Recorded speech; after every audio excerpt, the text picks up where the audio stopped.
Welcome back to the Imperial 80s. It's good to be with you, Mtume. Good Going to to be with you too, Jay. tear apart one of our treasured pieces of childhood nostalgia. I mean, not just us. Come on, man. This is like I'm sure many people in the chat, but also like because of the recent television series, which is now over, right? Is it done, Cobra Kai? I don't even know. Someone, Like, someone in the chat can confirm whether or yeah, not it's finished, but like how it's even transcended generations. We'll talk about it, the multiple iterations, all this stuff. yeah. I mean, and like you and I were saying before, we got caught up a little bit in the early seasons of Cobra Kai, and we could talk about Yeah, that along the way in this one. yeah. But yeah, at a certain point, it's just. I mean, this is the thing: is it's like the 80s are this moment of the creation of these like big American cultural institutions basically that just become Yep. these franchises and become video games and TV series. And I mean, people have talked about this. There was maybe even, I think, the conversation Josh did on Spotify that we put out like last week or a week or two ago. Hmm. They talked about that a little bit with Rob Arcand, like this um the rise of intellectual property, right? As like the thing that is like, okay, well, we own this property, Karate Kid. Like, what can we do with it? How can we monetize this over and over again and then not have to pay for the creation or take a risk, right, on something that which is funny because I mean some of these movies probably totally flop, over the years, but Mhm. at the same time, like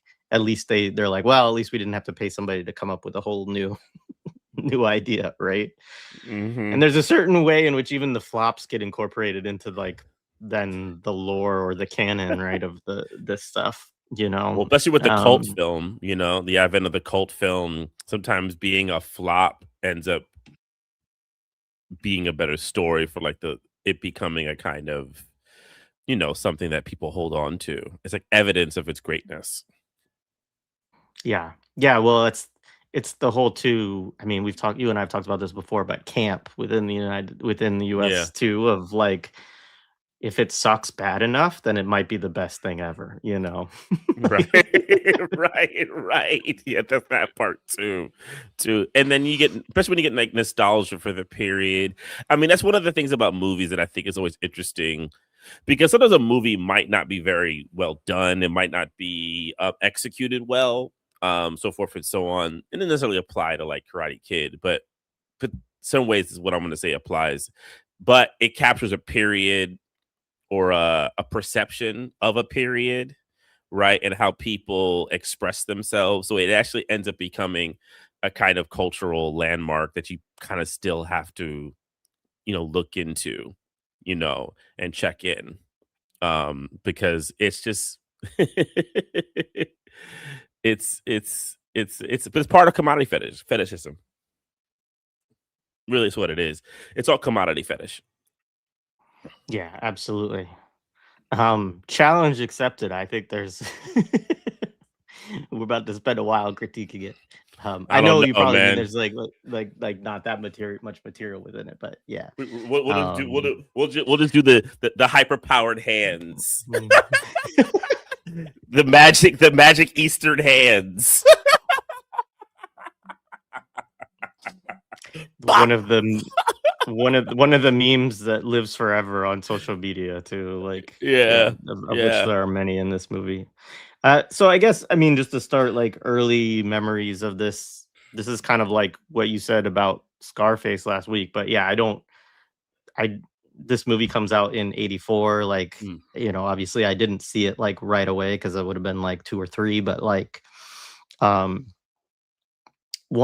I saw it very young. I saw all 3 of these movies in the '80s. I think probably by at least the 3rd one, I was seeing it in the theater. But yeah, and my parents were good with it, which is funny, and we'll talk about that. Um, but yeah, they were big, huge childhood movies for me. Um, there's the whole discussion, which I know we'll get into, of the relationship between this movie and like karate, right, or taekwondo, right? This is an interesting thing. We'll talk a little bit more, I'm sure, through it about like the different cultural lineages and stuff. But just to say that these all get blended within America, really, to like this American karate, right? Which again, we'll talk about that as we get into some of the like, because I do think it's interesting to unpack some of that history as well. But in the 80s, it's a very big deal. There's a lot of dojos. There still are quite a few even today. Like if you drive around, you will see them. But I think it was bigger then. I know it was. And I know like more people, like there became a certain kind of childhood, the desire among kids, and I think very much driven by this movie. I mean, we could talk about things that come earlier, like the series Kung Fu, and that's kind of referenced in this movie as well. Um, but and then obviously there's Bruce Lee prior to all of this. Jackie Chan starts to become a big deal in the US in the 80s as well. But this movie is like the big, hey, white kids, like here you go. Like here's, you could be a karate champion yourself. And so I think that's a very interesting thing. And I think there's a lot, I really do think there's maybe not a lot, but there's a decent amount to dig into in terms of like the psychology of that, and the historical circumstances also that kind of bring that about to some degree. And it definitely doesn't start with this movie, but this movie becomes the big Hollywood representation of that, and particularly targeting it to kids, because I think when you're talking about other products, like maybe Kung Fu, you could put in that mix as well because it was a big TV series. But I saw a lot of that stuff later on like reruns and things like that. I didn't, because it was the 70s, so it was like before my time, really. Um, but yeah, so wanted to wanted to join a dojo. My parents wouldn't. They were like, it's too expensive, basically. Kind of like Daniel's mom, right? In it, of like, oh, good. I'm glad you didn't like that because we can't afford it anyway. Um, and yeah, so you want your Yoda or your Miyagi, right? To train you.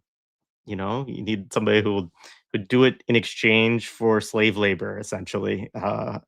So yeah, I don't know. I mean, there's a lot to say. Like, I think the whole in the 80s, I mean, He-Man, Karate Kid, Teenage Mutant Ninja Turtles, like there's this whole kind of, I mean, He-Man's kind of outside of that, but I just mentioned it because it's out this, like, it just came out, the movie. But these are all big institutions in the time. And that idea of martial arts, like, really had a big resonance in that time. And it's also before the rise of like what a lot of people I think are more interested in now is like the ultimate fighting stuff, like mixed martial arts, right? Um, and so yeah, everybody wanted to, there's all this discussion about what belt are you, which is funny in this movie. The belt is to keep your pants up. Anyway, yeah, I don't know. What about you? So slightly different than Scarface. What I would say is, just like Scarface, I don't totally remember a world before without the Karate Kid. The same time, I do remember emotionally the first time I saw the moment that we realized that Daniel realized that Mr. Miyagi was teaching him how to block by doing wax on, wax off paint. I remember my first, oh my God. So, but I might have been very young. So it might have been like my third or fourth watch, right? When I was like a little bit older, like, maybe when I was like, um, I do definitively know my mother took me to see Karate Kid 2 in the theater very young. She tells me this story. And then I remember I went and saw 3. Like I like, it was like an event for my mother to take me to go see it. Yeah, I was very attached to these movies. I think another thing, and we'll get into this, is I'm a Northeast Coast kid. So Daniel being from Jersey had resonance to me. Another thing people may or may not know about me is I lived 1 year in Northern California as a preteen. So this movie that had a re-resonance because I did not totally enjoy my time there. And it was Shocking. kind of, yeah, and it was in like a suburb, though it was slightly different. I didn't have the class issues that I still moved into an area that was similar to my kind of like working class people of color area, but I got the bullying more because I was from New York and I was different and that type of thing.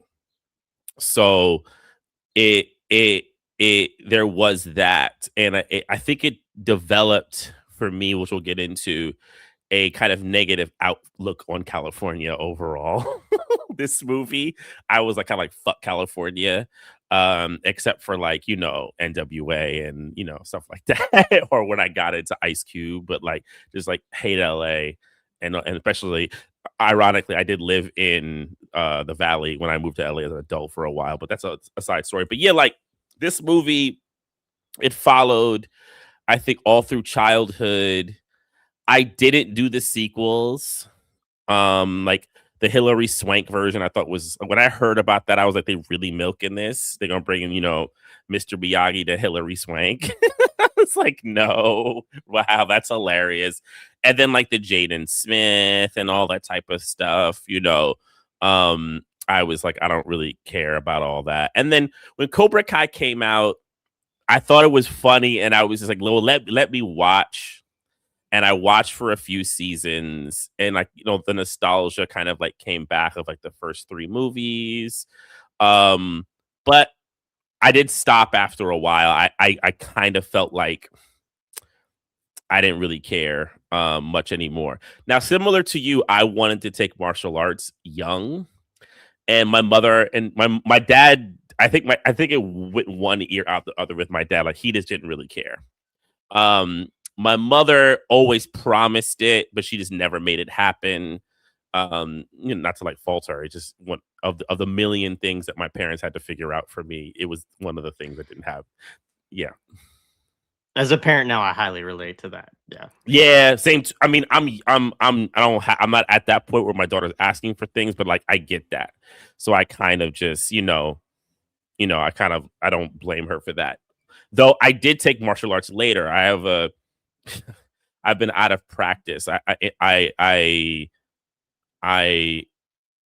not quite yet. I'm the belt before pre-dawn for Taekwondo, which since having a daughter, I just haven't been able to kind of do it. So to finish it, yeah, the martial arts thing is interesting because, and I think we could maybe start here a little bit and maybe like tail into the movie and so forth and so on, because it actually is relevant even to like the writing of the movie, which I didn't quite know this, but anyway, yeah, one of the things that I've been thinking about, especially in the 80s, I think we have to really think about the ideas of discipline of suburban kids, right? And the ideas of like how the suburban kid is like, being kind of socialized. And everyone has these ideas. And like I've mentioned this before, but I think people underestimate how ordinary people in 80 kind of like made what is happening to the kids in the suburbs, what's up with their life, right? Because and that's heavy about like like a kid who is dealing with the death of his brother who let go and he was in a river and therapy and all this type of stuff, right? And there's all these kind of elements. So there becomes a lot of these movies are like discussions. We did John Hughes 2 weeks ago, a couple weeks ago with Ferris Bueller. That's like one thing, all that type of stuff. You have all these interesting entries. And I think Karate Kid also has to be thought about as an entry into that discussion, right? With also this like side class thing of like social mobility of a kid from Jersey whose mother's trying to be mobile and have a better life for them. He's entering this phase. But I think it's also this movie's trying to be like critical of like, because like this one of the, definitely watching this movie, even at the very end, they give like an emotional out for Johnny, when he like praises, because we know who the villain really is. It's Kreese, right? He's supposed to be, so it's like this comment of like, though Kreese is not well developed in the movie, he's just kind of like a really negative totem. But it's this comment of like, how are we socializing our kids and so forth and so on. Because then you have, and this is where it gets to like the martial arts point, and what I will say is a fetishism of the East, right? And this idea that the East has the answers to a kind of balance between discipline and like social productivity that can get you to be whatever. I mean, it's chaotic because it's very reductive. And but what's interesting, and I think this actually becomes more evident in number two, is how selective they are Japan by using Okinawa, which I think is very important. I don't believe it's just because of the origins of karate and all that type of stuff being, no, it's about the political nature of Okinawa and separating it from Japan, the fascism of the of the Japanese Empire, and you could separate Okinawa from that, right? So it's like trying to find a cleaner version of Japan for their uses of this. I mean, it's all very funky and like the American mentality. I think it's really evident in two, especially when you have the military base. And I think we're gonna have to do two. Actually, we'll definitely have to do two For because sure. the acceptance of the military base being there in there, like as like a celebrated thing, I think is a really interesting political point with the movie. But yeah, like the martial arts stuff is big. It's true, like it had a huge dip. Martial arts, I think Cobra Kai kind of gets into it a little bit, right? That like it had a big dip. Karate in particular, Taekwondo is now the bigger thing for kids, right? Especially for younger kids. I don't know how long that's been, and then you have with adults, you've had like the rise of BJJ, of Brazilian Jiu Jitsu, whatchamacallit, kickboxing, Muay Thai, and then you have Ultimate Fighting. And it's super right wing turn, right? Though, what I'm going to say is this too, that, and I guess they don't really have a political read in this movie at all. But in the 80s, it was right wing also. This wasn't liberals teaching. So in a way, Kreese being this like military dude is actually accurate. I talked about one of the my old teachers in Taekwondo. He was a cop, and who ran the school that I went to. And I remember they all had high conservative politics, all of the masters. And then I asked them like what were their teachers like, and he said, and these were guys like largely in like their 60s, so they learned in the 70s and 80s, and they were like, yeah, our teachers were, conservative too. They didn't say it like that. I was able to like deduce it. Anyway, going like really off on a lot of things here to kind of like do like a bit of a setup. But yeah, like it's I don't know, like Karate Kid is such a, and like you said, like, yeah, I'll say one last thing. After this movie or with this movie and all the other things that have come up from like the canon movies, I loved Bruce Lee as a kid, all that type of stuff. And then like, oh yeah, and like I had the Karate Kid Nintendo game. I loved that shit. That was I was obsessed with that game. The Karate Kid cartoon, like everything was martial arts, right? And like, but this westernized American viewpoint of martial arts that's very, very reduced, diluted, and prone to, I think, the liberal values of trying to like, discipline the kids in a particular kind of strata. Yeah. No, absolutely. I mean, and I guess we could say a little bit about I don't know if you mentioned this, but the pitch for this movie apparently was basically like Rocky as karate. It, so basically it was on the heels of the success of Rocky, and which is really funny when you think about this in the context of the 80s, because it is a very common, I mean, we've already done Hoosiers, which is like a little bit of that too, and then you have this, and then you have Over the Top, which we do have to do at some point. I'm sorry. when No, I'm when down. I just haven't uh, seen it in years. when a couple of Israelis decide, let's make a movie about arm wrestling, and that'll go over great in the United States. But anyway, the the pitch was like, it's Rocky, but we're gonna do it with karate, right? Like that was basically how this movie was sold to the screenplay or whatever of the idea of the film was sold. Um, and I think I mean, I think the origins of American karate are interesting, and I think Taekwondo was probably already dominant by the time this film came out, but the term karate, like, I think it becomes this, like, in America, right, this all-encompassing term for martial arts in this kind of period, and obviously, the origins of it are kind of alluded to within the film, but basically the idea is that, like, it becomes something that takes hold from China to Okinawa, right? And there is the whole thing about the term karate just meaning empty hand, right? And this is comes about during also a time when there is the initial phases of the Japanese occupation, way before, like in like the 1800s or something like that, right? Um, and they're not allowed to hold weapons, right? People from Okinawa are not allowed to be armed during this occupation, and so it's like, open hand, right? We don't have nothing in our hands, so we learn how to fight without weapons, essentially.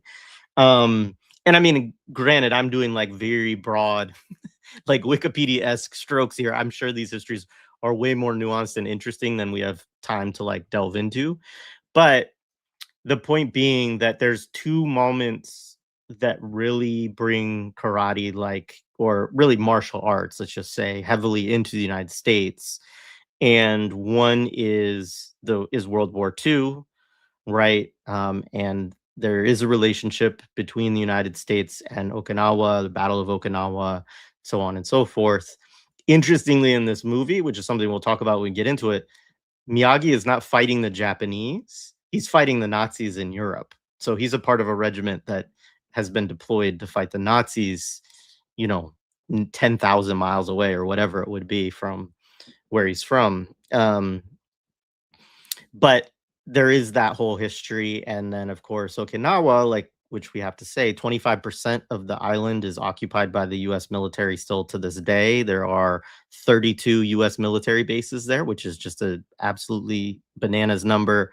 The World War II, the Korean War, um, Vietnam, even Afghanistan and Iraq, like so many of these wars. It's probably even still the case. I haven't looked into this as much, but with Iran, I know there's like some stuff with Diego Garcia, and obviously there's a deployment of a large fleet, but there's still probably the use of Okinawa as a primary base to like then deploy from to the region, right? I actually think I can't remember this, but I want to say when they did the bombing in US did the bombing in the 12-day war that perhaps they flew in from Okinawa. That could be, somebody could correct me on that if I'm wrong. But nonetheless, super important strategic military foothold, very much also protested against, and a big problem for people on the island still to this day too.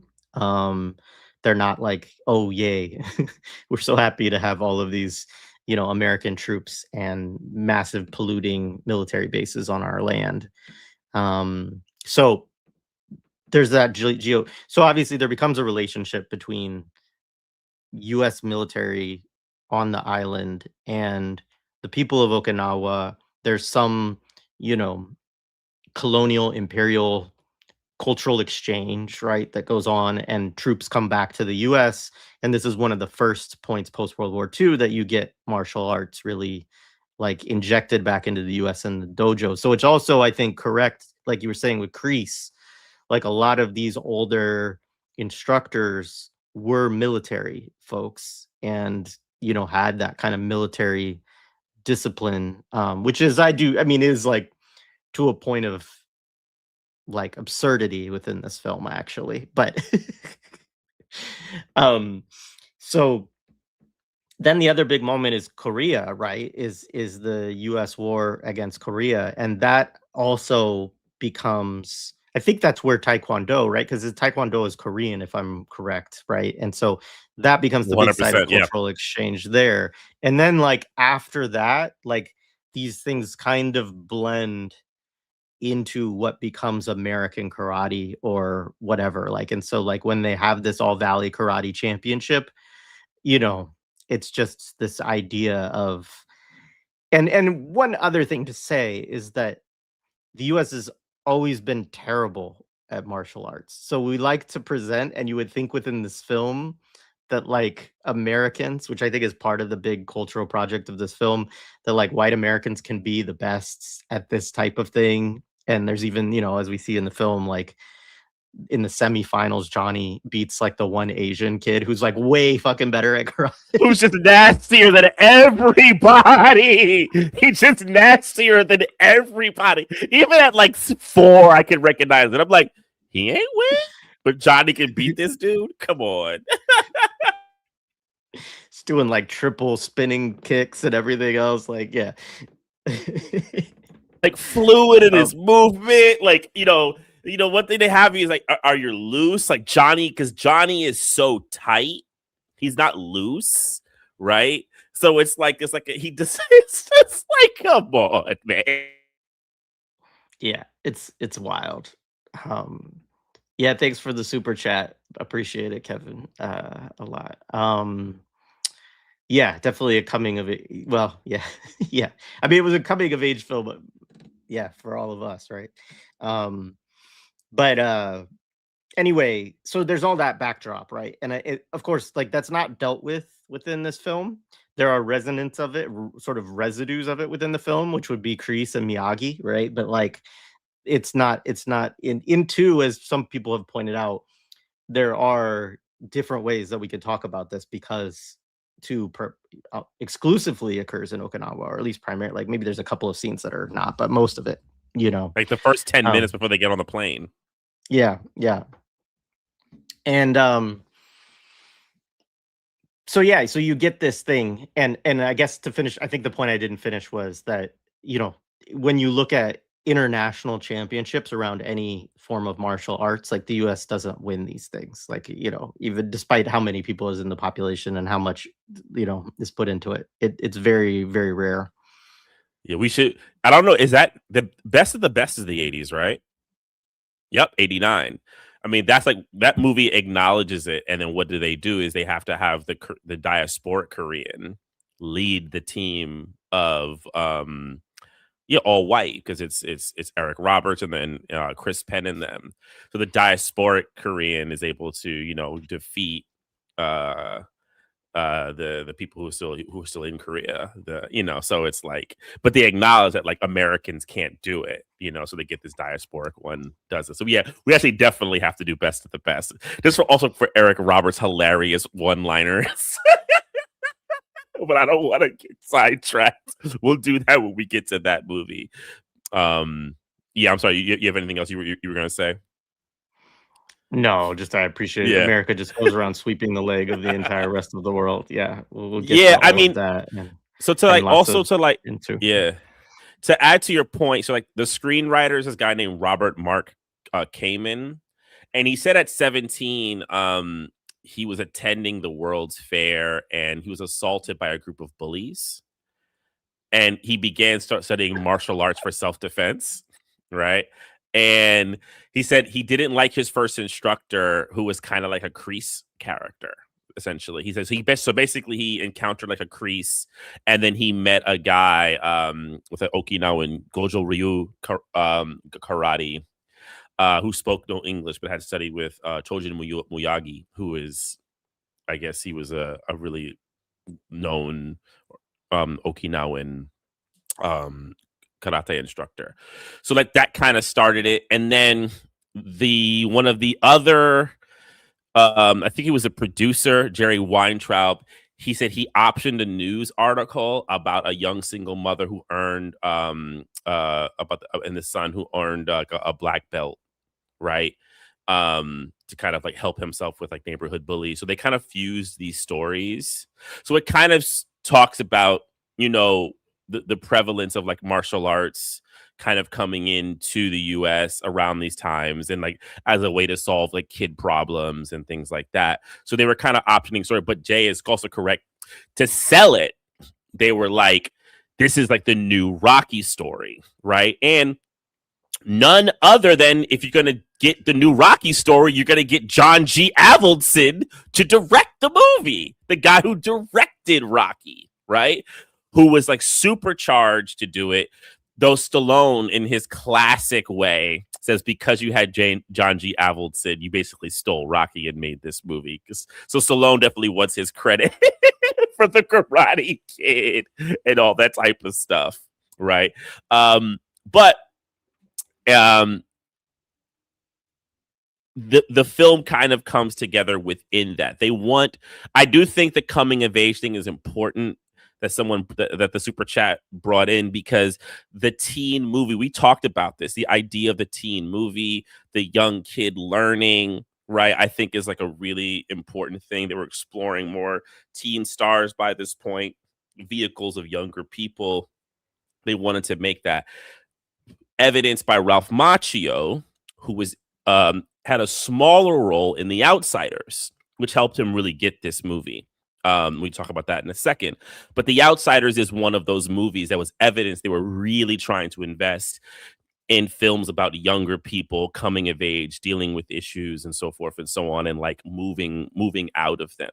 Right. So the success of things, well, I don't know, was The Outsiders? The Outsiders wasn't really a success. I can't remember. I feel like it was, I think it's more cultish than it was actually financial. I don't think it was a huge success, but I don't think it was like, you know, I think probably we were probably too young, but I think it probably, I mean, the cast on Outsiders is ridiculous. Like, it's legendary. It's a bad movie. Like I've struggled with us doing it. It's not a good movie. And there's so many cuts of it because of drama with the studios. I struggle with making y'all watch it in the audience. I think we might need to do it though, because I think the movie, the book is also insanely overrated. Like it's one of those books that like we were made to read in high school, and it's supposed to be like deep coming of age. It's like this sucks. So we might have to do it. Yeah, I mean, we can get right there. So Ralph Macchio, he's the star of the film, right? And they were considering other people, but his performance in The Outsiders had such great critical acclaim. It's a very heavy, like his character die in the movie, right? He's the one who's like I think he's the one, you know, I think he's like in the hospital and all that. So like, I think he develops this like kind of cachet of like high emotional life. He got a little older, right, by this point. So like they were like, he's perfect. And then I think it's interesting because I didn't realize the LaRusso thing was actually changed when he was casted. I think his name was supposed to be something like Danny Weber, right? And then they changed it to Daniel LaRusso once they cast him. So I think they really want to use the Italian thing, you know, which we can get into like the kind of working class Italian, so forth and so on stuff when we get there. So the character we all want to talk about though is Miyagi, which I think is like hilarious because the person they originally wanted for it, and I don't think he would have done it, was Toshiro Mifune. And if people know film, Toshiro Mifune is maybe considered by many to be the greatest actor in Japanese film actor in Japanese history. Some say the greatest film actor in world history. You know, worked with Akira Kurosawa, Seven Samurai, all the type of stuff. They wanted him for the movie. He does not speak English, or did not speak English, so they were like, we can't have him in the film, right? But I don't know if he would have really have done this. So they basically did like a huge call, right? And Pat Morita early was basically basically presented as an option. The studio was like, no, the guy's a comedian. So people are know about Pat Morita. Pat Morita is born, I believe he's born in he's from California, right? California born. hold on, I have this stuff right here. Yeah, he's born in California to Japanese immigrants, right, in the 30s. He was a comedian essentially. He's like he big like show business guy, sketch comedy writer. He was also in Sanford and Son and Happy Days, right? He played a lot of characters and like that. Like he was known for comedy, known for sketches, doing a lot of stuff. He talks that before the Karate Kid, he was actually at the really like one of like the lowest points of his career. He was living in Hawaii at the time. He didn't really have a lot, going on for him. He was basically taking odd jobs here and there. And the Karate Kid call comes out. The agent that he had at the time was like trying to get him in. And they were like, no, we know that guy. But he said he looked very different. So he said he started like growing out his hair. And he was like, everyone thinks I'm a hippie, right? But the kind of what we see now, what we see of Mr. Miyagi is a result of him just like kind of like growing out his hair, and which kind of gets into the fetishism of like the Japanese kind of look and all that type of stuff of the wise man. So he basically keeps pressing. They're not able to find anybody, and then he does finally get like an audition.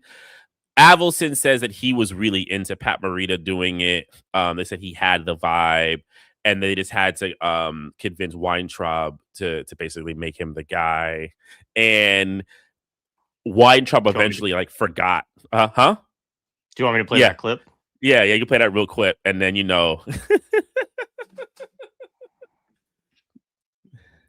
I don't know how, I don't know where it came from.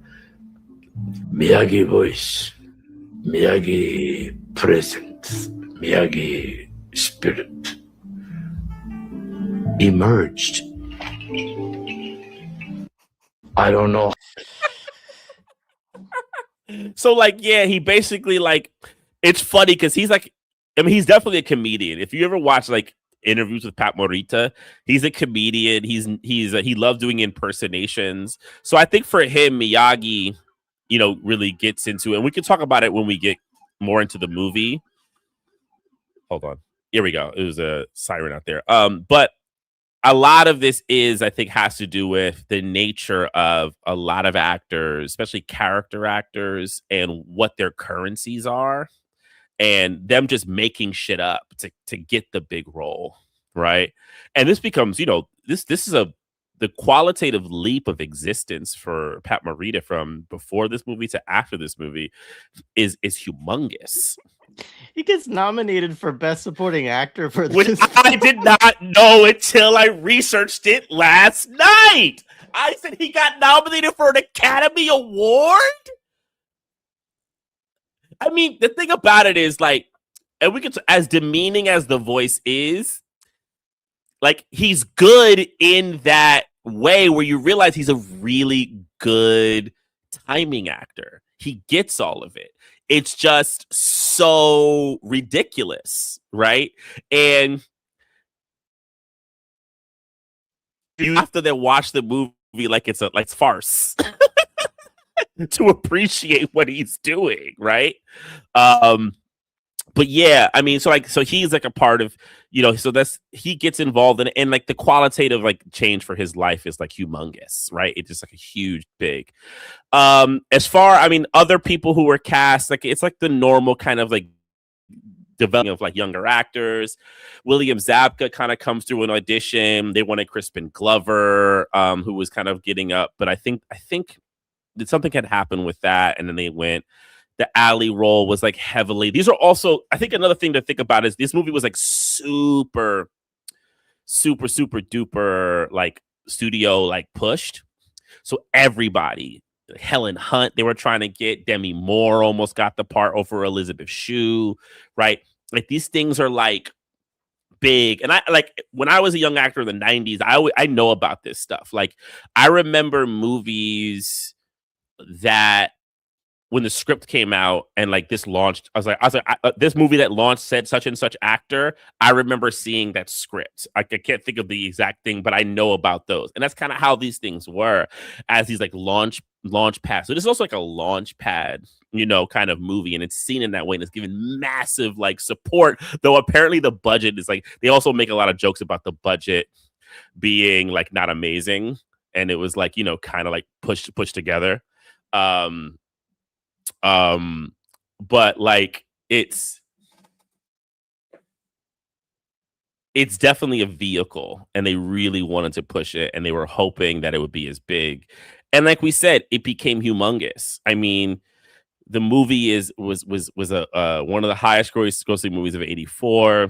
The amount of offshoot merchandise sequels that it produced for not just the 80s, but until now, until 2025, where you had the Jackie Chan, Ralph Macchio new film where they blend two of them, right? It's been like a mega move of things. Yeah, and I think it's even hard to like fully capture what the financial implications of this film are, because a lot of it would have been absorbed by your random like chud dojo, like like you know what I mean? Like the number of kids that were like, after seeing this movie, like, I gotta learn karate. Like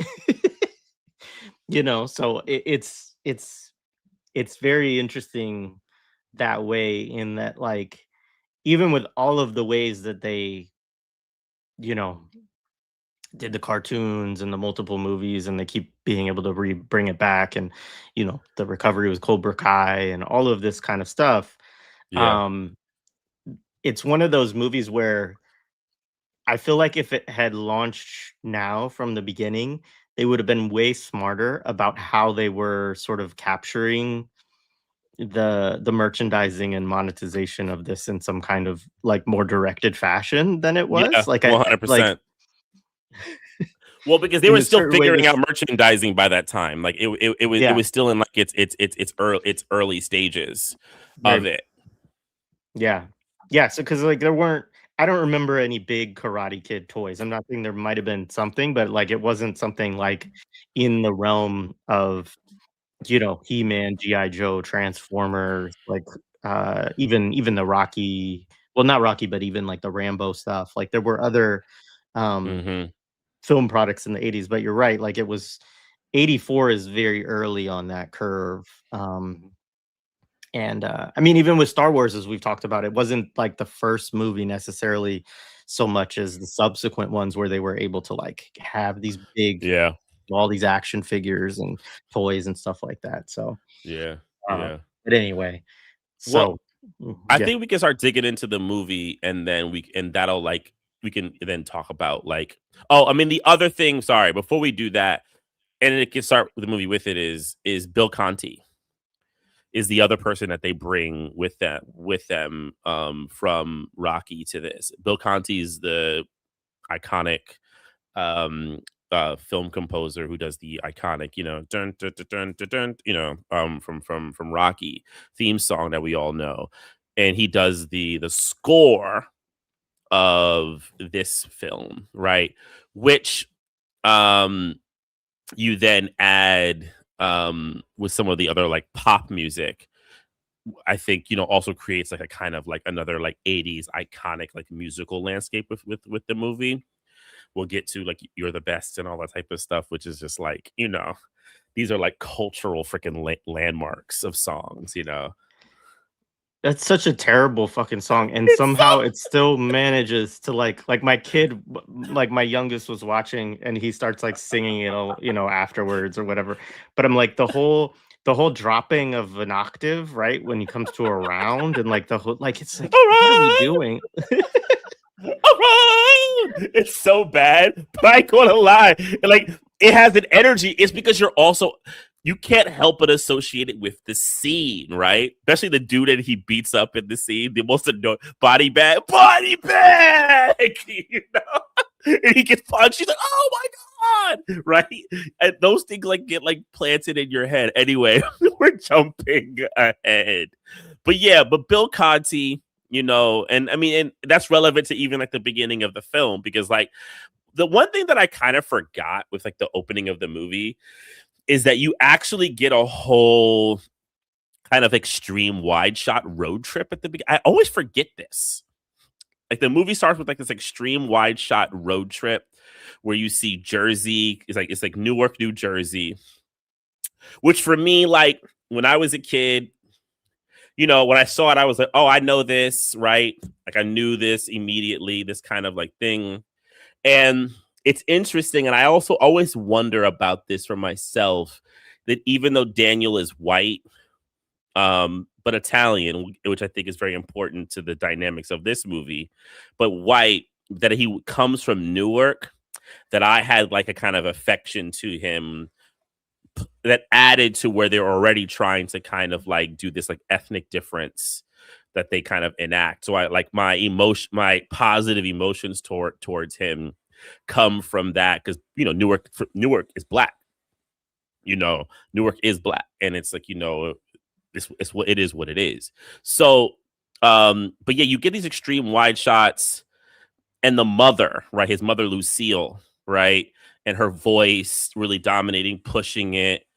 And like this, you know, the tough driving single mom in her green, you know, like it's like the Northeast cliche of like the tough working class people, so the salt of the earth, right? And they're on this like long road trip going through the motels and so forth and so on, with the big Bill Conti score happening.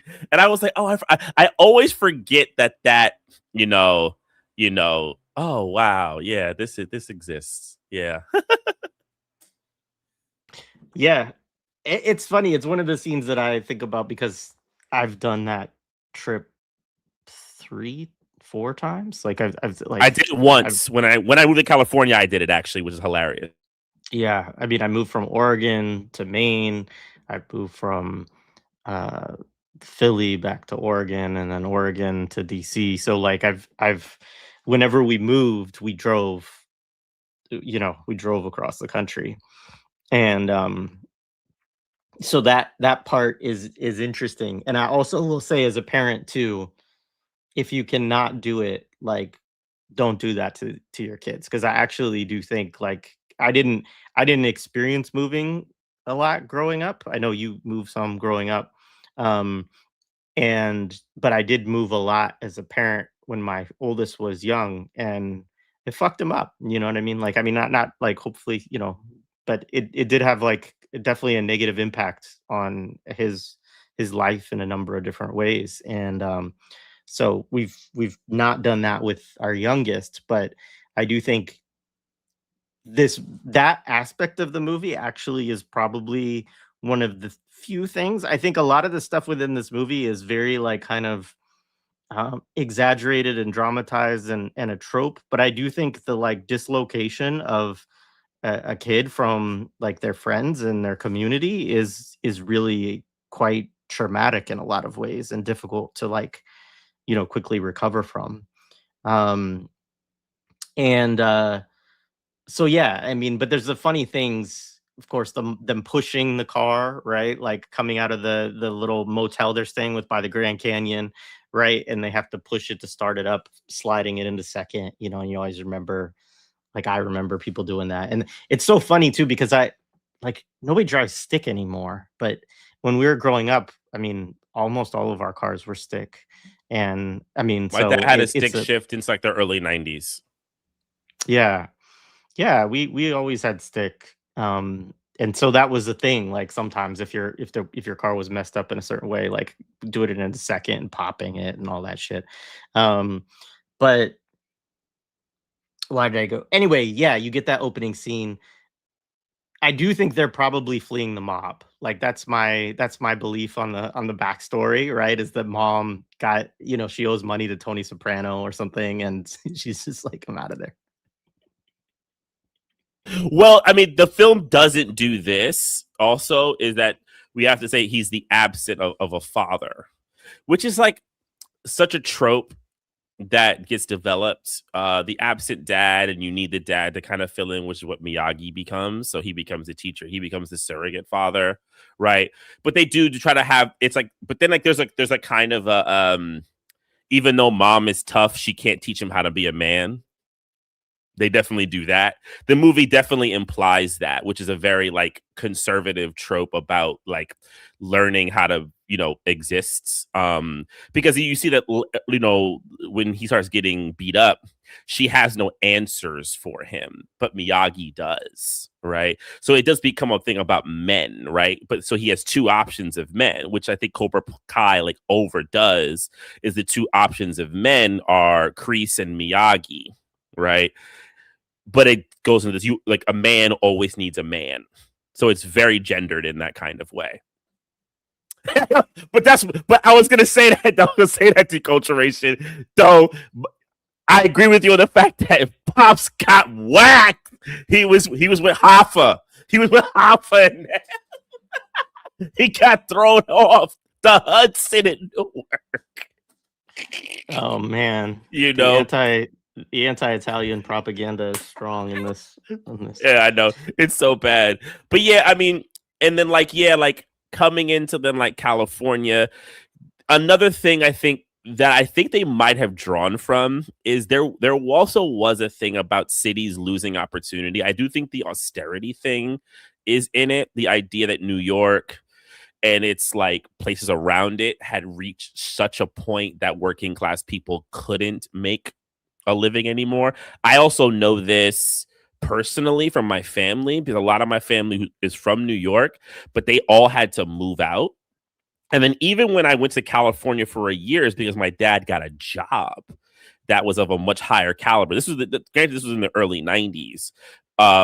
He ended up having to come back because that company actually totally flattened out. It's a hilarious personal story. We weren't in California for very long. But that's what it is, this like migration type of thing of going out west, and California and as a land of opportunity, right?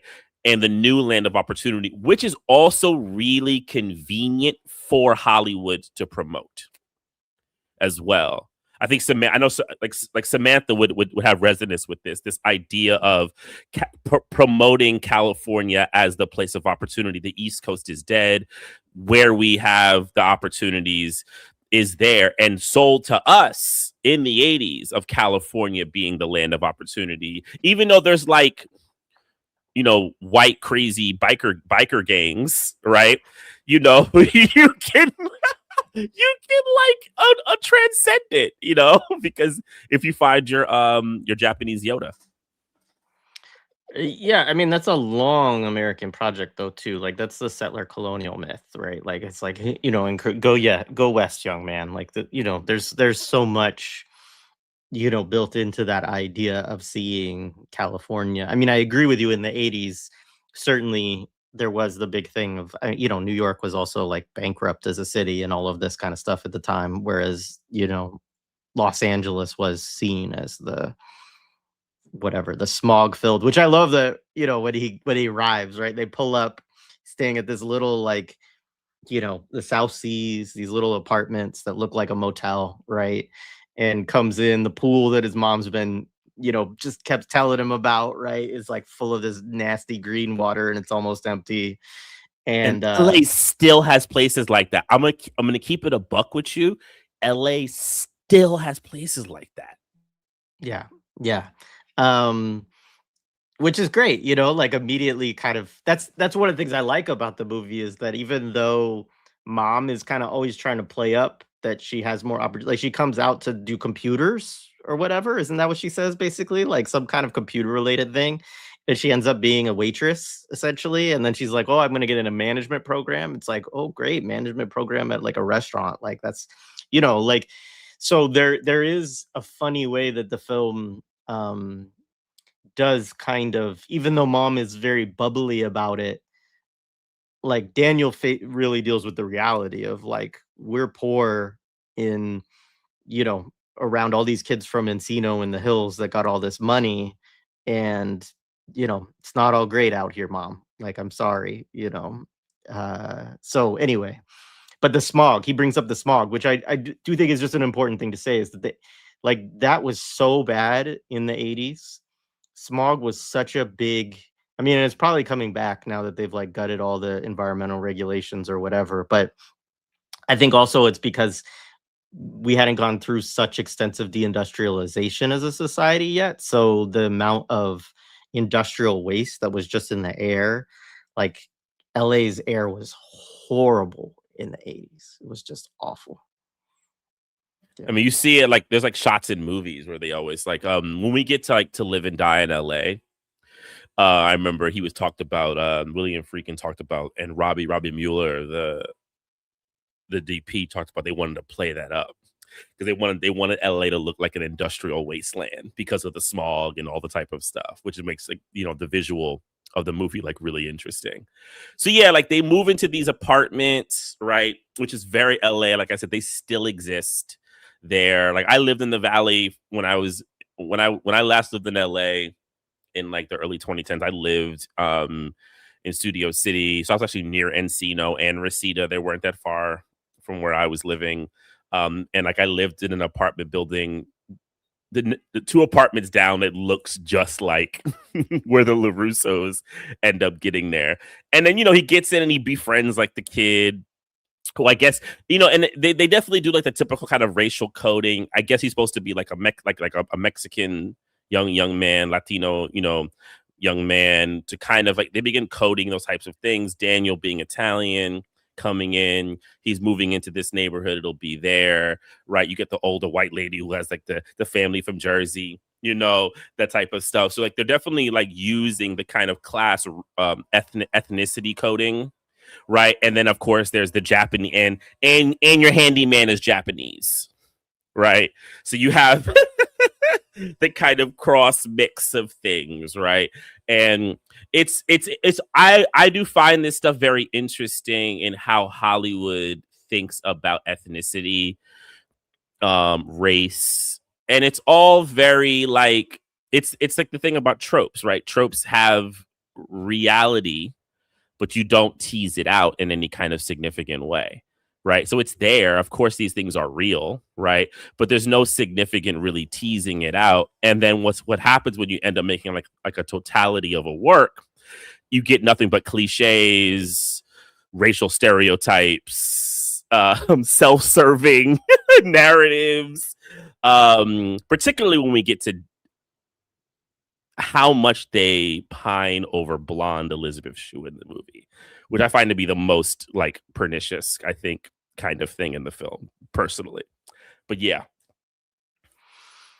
I mean, one thing, just comment quickly, that I found funny and like a movie problem in some extent, like, is you get introduced, like Freddie Fernandez is the kid that you meet right out. They give him a name, he gets kicked, all of this.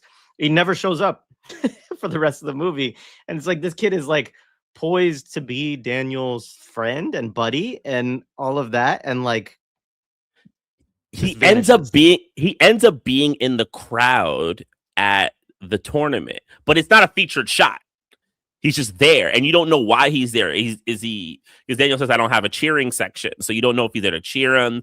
It's just what they all do. But I agree with you. I was like, you set up this character, even the old lady, like she's going to come back. The film has a couple of weird gaps that I do wonder if there's massive cut down of editing in the film. There's a couple of narrative and like emotional gaps in the film that don't make sense to me.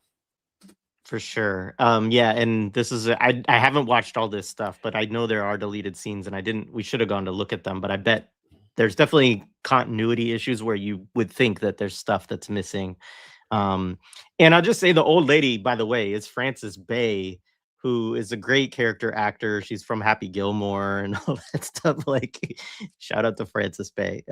But yeah, so anyway, you get that. They go into the apartment. Of course, the faucet doesn't work. Right. And so this is how Miyagi comes into it, as they go down into his little like closet, which is funny because for part of the movie, like I kind of thought he lives in that space, and then he has like, this really nice house on the other side. It never made sense to me, actually. Literally. It made sense to me. But anyways, yeah, where does Miyagi get all the wealth for like these old cars and stuff like that too? But anyway, maybe he's just fixing up stuff from the junkyard. I don't know what's going on. White people just leave their shit everywhere and he just grabs it. That's right. That's right. It's like the college students on dorm clean out day. They're just leaving old 1940s forts. um, all right, so he goes to Miyagi to fix the faucet. Miyagi's trying to catch a fly with chopsticks, and it says after that he'll fix it after. Daniel's like, after what? After. I will say, I'm just gonna say one thing. I'm not gonna try to do the accent at all because like it's offensive enough when he does it, but if I try to do like it's gonna be worse and worse. And like that's the point of why it's offensive, because they want to get you to do it all the fucking time. That's really where the offensive thing comes on. No, I'm just gonna say wax on, wax off. Yeah. But in writing notes of this, I like the amount of the dialogue that is this kind of like, for lack of a more useful term, like pigeon English, like this kind of like, whatever, like nouns without verbs, and like just the kind of the way that sentences are conjugated by Miyagi. It's bananas throughout the whole thing, so yeah. It's Yoda. I mean, like, it is. Although Yoda's actually less offensive, I think, in some ways. Like, that is why you fail. I mean, at least Yoda has like full lines, But like I mean, even his height, like it's Yoda, man. Like, let's just keep it real. Like, sorry, Stallone. Sorry, Stallone. This movie has more to pay for Star Wars than it does for you, right? I mean, unless you want to think of like Mickey, but Mickey's not as featured as Mr. Miyagi is. In fact, I talked about this with Lean on Me, which is the John G. Avildsen film we've already done. Miyagi I think thinking about Miyagi with Joe Clark, I think is really important, right? I think there is a way of like collapsing the two. Avildsen is, I think after the success of this film, is emboldened to really show, I think, his conservative male politics of discipline in that film, because like I think he probably is being a little bit tepid right in this movie. I'm just imagining like now if Joe Clark had a third dojo and you had like Miyagi-Do and John Kreese and Joe Clark dojos, right? They used to call me Crazy Joe. Now they call me Karate Man, right? It just would be hilarious. AI it. I need someone to AI do an AI thing of like Joe Clark as a as a fighter, right? So yeah, they're in the homes, their new space, and then he gets invited to a beach day, right? To go out to hang out with these guys the next day. Freddie is his name, right? Yeah, he invites him. He gets to go, right? Ask the mom. They're definitely really into, showing the mom is tough but loving, right? She has a really good vibe, that whole thing. So the next thing is then, getting him with, on the beach, right? So he's on the beach, right? Hanging out, doing this stuff, playing soccer. And you definitely see immediately the kind of like class thing that they want to do, right? All the guys have dark hair who are with Daniel, right? The way they're kind of like the clothes that they're in. Allie, she's with, they don't all have blonde, but they definitely want to make Allie like the one who has like the blonde, like flowing hair, right?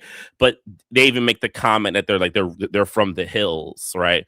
So there's also this thing like Daniel doesn't quite know about at least the rules of their classism. I wouldn't think that he's totally unknowledgeable of it. Though the one thing I will say, I don't know, growing up in Newark, like there is a way, depending on how he grew up, like you could make an argument that he might not have had any real contact with people of like a lot more money in like a kind of like waspy way. Newark has a specific kind of like cutting off. It's not like New York City in that way where I could like just roll down to the Upper East Side really quickly. Newark is very kind of closed off. So it actually would make sense that like even being able to be that close in that moment in a kind of like casual thing, he wouldn't get. Right. So actually like that reads to me. And like, but like this kind of starts the thing where with like Allie, right, is that like she's like the blonde, he's dark, and like his even darker skin. She's very like white and things like that, whiter skin, and the kind of like juxtaposing of that, the kind of googling eyes, and the kind of like ideal, the use of like the kind of darker skinned person's ideal will always be this like blonde, not just white, but like blonde white. You know what I'm saying? Like, and they started early, and it carries throughout the entire fucking movie with endorsement from his own mama, from his own mother. Yeah. The girl situation must be great. There's blonde girls everywhere. I always go, ugh, right? Like, mama, chill, right? So you have that, and then they're kind of like doing like the long flirt and all that type of stuff, and then you get the juxtaposition to the what we would know as the Cobra Kai boys on like the bicycles. And it's funny, I can't lie, it comes after it, but I do wonder how much the Lost Boys thought about the Cobra Kai bikers for their inspiration for like the Lost Boys like biker scenes on like the beach, because like they're kind of shot similarly. I kind of got the vibe, right, of like the way they use like the headlights, they would come down. I mean, Lost Boys is a much more horror, but I wondered if they kind of thought about that, right? And then they come down, and first he sees his big thing is they're coming down, and Johnny, who we would see is like, and you kind of get early, he's like the leader of them. Sees Allie, his ex, but she's talking to Daniel, and they're kind of doing their flirting thing. So they basically want to go down there and do the harassment. And I don't know. I'd be curious I don't know how you responded to this, Jay, growing up. This is like one of the moments, because like I had two like things growing up with this where I was like, man, you from the East, Daniel. You're supposed to whip these California dudes' butt. I've always had this East Coast bias that like naturally being from like the Northeast, from like the New York, New Jersey area, he should have spit it down with the ability to beat them up. But like, and that's my own bullshit, right? That's my own bullshit. Second part though, is like I said, like this blonde, and I think it's like the blonde Aryan, like white male power, right? Kind of coming down to beat the Italian, ethnic kid, lower class thing. And like, I think that's always read with me, even when I didn't understand it. Like I always was able to kind of code it within it, and then it had different like variations as I got older, right? But the thing that always kind of fucks with it is, what are they fighting over? The access to the blonde to the blonde woman, right? And it's like, and it's never dealt with critically at all. Yeah, I mean, the whole class dynamics and the way that those are kind of racialized within the film, I think is really interesting. And I think there is there is something there in terms of like how whiteness is policed. And I mean, one of the interesting things that a film does, I think, for instance, is that the kids who go to Cobra Kai are all upper class, right? Which I do think is actually, I don't want to say it's all that, but the reality is dojos cost money, right? And like it's expensive. It probably is more expensive now than it was in the 80s. But I do remember that was a consideration for my parents. I don't know whether really that was their kind of cue in terms of like, we don't really want you to do this, or it's, but what were you saying? I'll add one thing to add to your point. That's part of the reason why martial arts schools had to get heavy into being after school programs. Because in the that's what that's I'm gonna make a lot of their money, or summer programs. For and I'm talking full day. They do some martial arts, but they do a whole bunch of other stuff, or take them for the week for their break weeks because of the financial factor. People couldn't afford it. And the rich got disinterested in it also, so they couldn't just take off the Johnnies and the rest of his crews of the world. They to get like more middle to working class kids, they needed to actually like change their design. Yeah, and I mean it's talked about in this film in some respects, right? Like, because Danny has like he has a little bit of a background from the Y, right? Which again, like more affordable, especially in that period. Ys are expensive now, but from the Y, and then a lot of what he's learned, he has a book, right? Which is where Miyagi, when he sees him doing it, he's like, you learn karate from book. And then at a certain point when he goes and sees Cobra Kai, then his mom's like, good, when he doesn't like it, because she's like, we couldn't afford that shit anyway. Anyways, you get them coming in. It's not just that they're the karate, they also are on really nice dirt bikes. And later on, when you see them at school, one of them has like a really nice motorcycle, right? And so you get all of these elements of these kids are the kids from Encino. They have more money. They go to the same high school, but this is the upper tier here. And Daniel's there from those apartments with Freddie Fernandez, and they're playing soccer, right? A low income sport, right? And one with a lower barrier to entry, especially in that period, because also soccer nowadays with like all the club shit and everything is super expensive now too. Well, by the 90s, it changes, right? It becomes actually one of the replacements, I think, for karate or martial arts. Yeah. So, that's there right from the beginning. The scene, I'll just say it, I guess at this point we'll probably talk about, I think the bullying within this film is like very over, like it's just so over the top, right? Like same thing with not to say that there aren't bullies or that people don't get bullied, but this idea of just like constantly being hounded by a group of people. And I'm like, where's Freddie for you? Like, where are your friends to like square up with you when these guys are trying to fucking pick on you, right? He always gets in these situations that are like 1-on-5 constantly over and over again, and there's nobody who's willing to like help him out, And like, I know it happens. Like I've seen it. I probably dealt with a little bit of it, and I think in like the suburbs and cities, you definitely see it. I think where the film though is the film is weaponized into like bad manhood politics in that kind of way, right? So it's taking, like I said, you're taking a real thing, making it into a trope to kind of do a distortion, right? Because it's true, like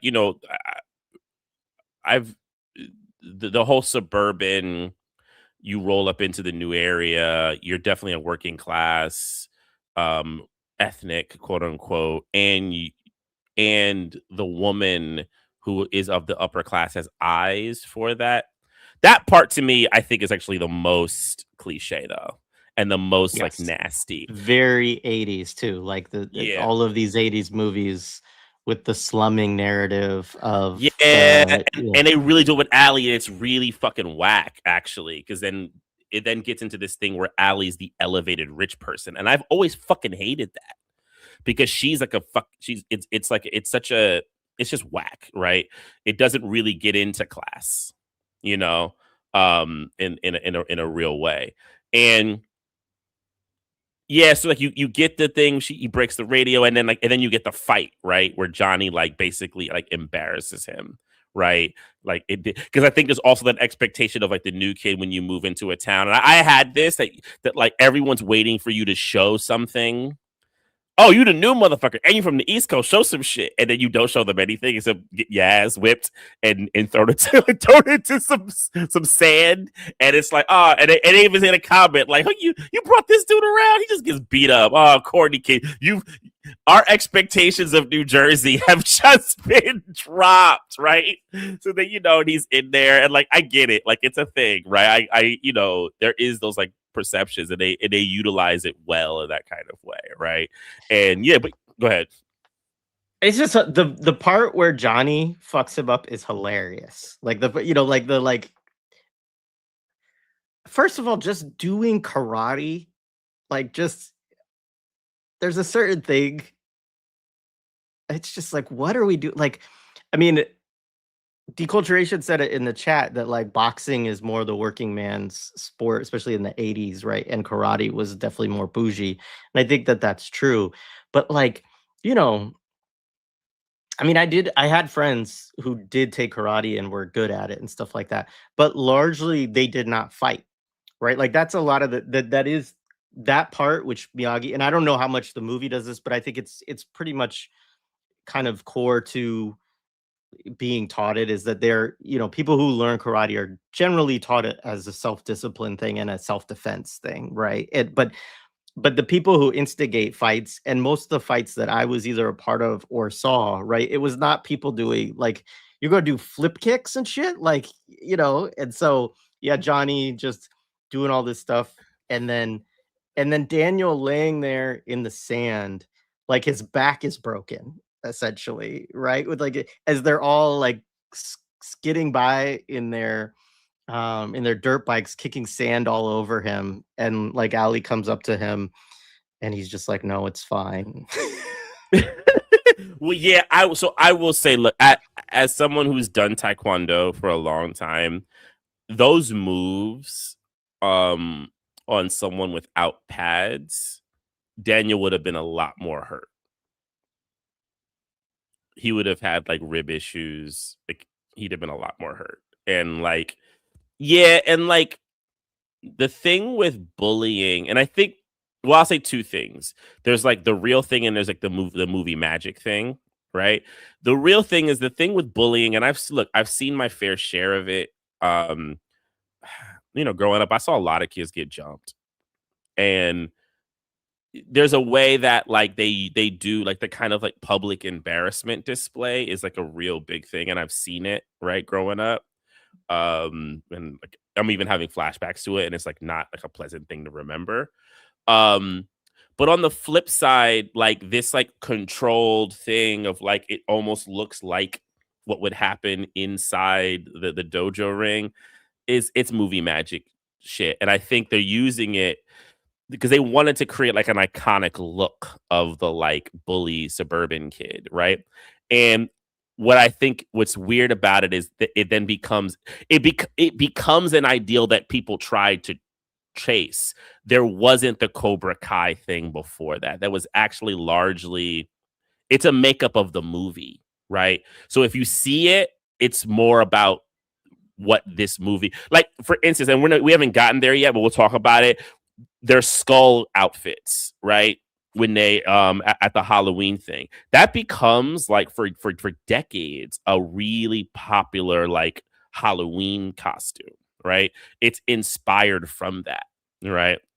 You know, so yeah, it's a big, you know, a big kind of thing. But yeah, Daniel in the dirt, you know, Allie's like helping, he's like, no, right, you know, and you know, he gets to go back home with a big old black eye. But I'm sorry, it would have been fucked up ribs. Like that next morning, the scene wouldn't be him trying to get to school real quick and has a black eye. The scene would have been, Mama, you got to go to your first day of school, and homie can't get out of bed.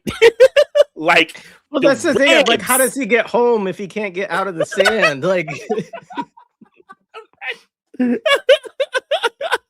it's like it doesn't make sense, right? And yeah, like, you know, it's just not what happens like physically. Like I'm saying, like I've been in sparrings. Like one time I was in taekwondo class, not to get into it too much, and we were doing like where you like soft spars, and like it was my fault. Someone put a kick and I went the wrong way, and they hit me right in my ribs. And yo, homegirl didn't even like do a full. She didn't even do a full extension. She just really fucking good, and she like did like a nice snap kick right to my ribs. Yo, 5 days of just like. Ow, shit was jacked, right?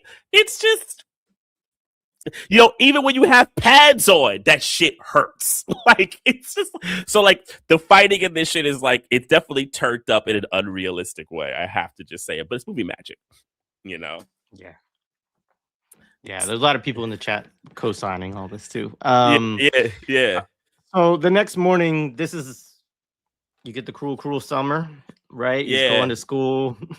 Like you said, goes by mom with the black eye, claims he fell off his bike. Nobody fucking believed that. Now you get them with the full blown motorcycle too. Is like not just do they have dirt bikes, they're riding. I don't even know what motorcycle was, but it was nice. And then there's all these like PE scenes where the cheerleaders are practicing and kids are playing soccer in these.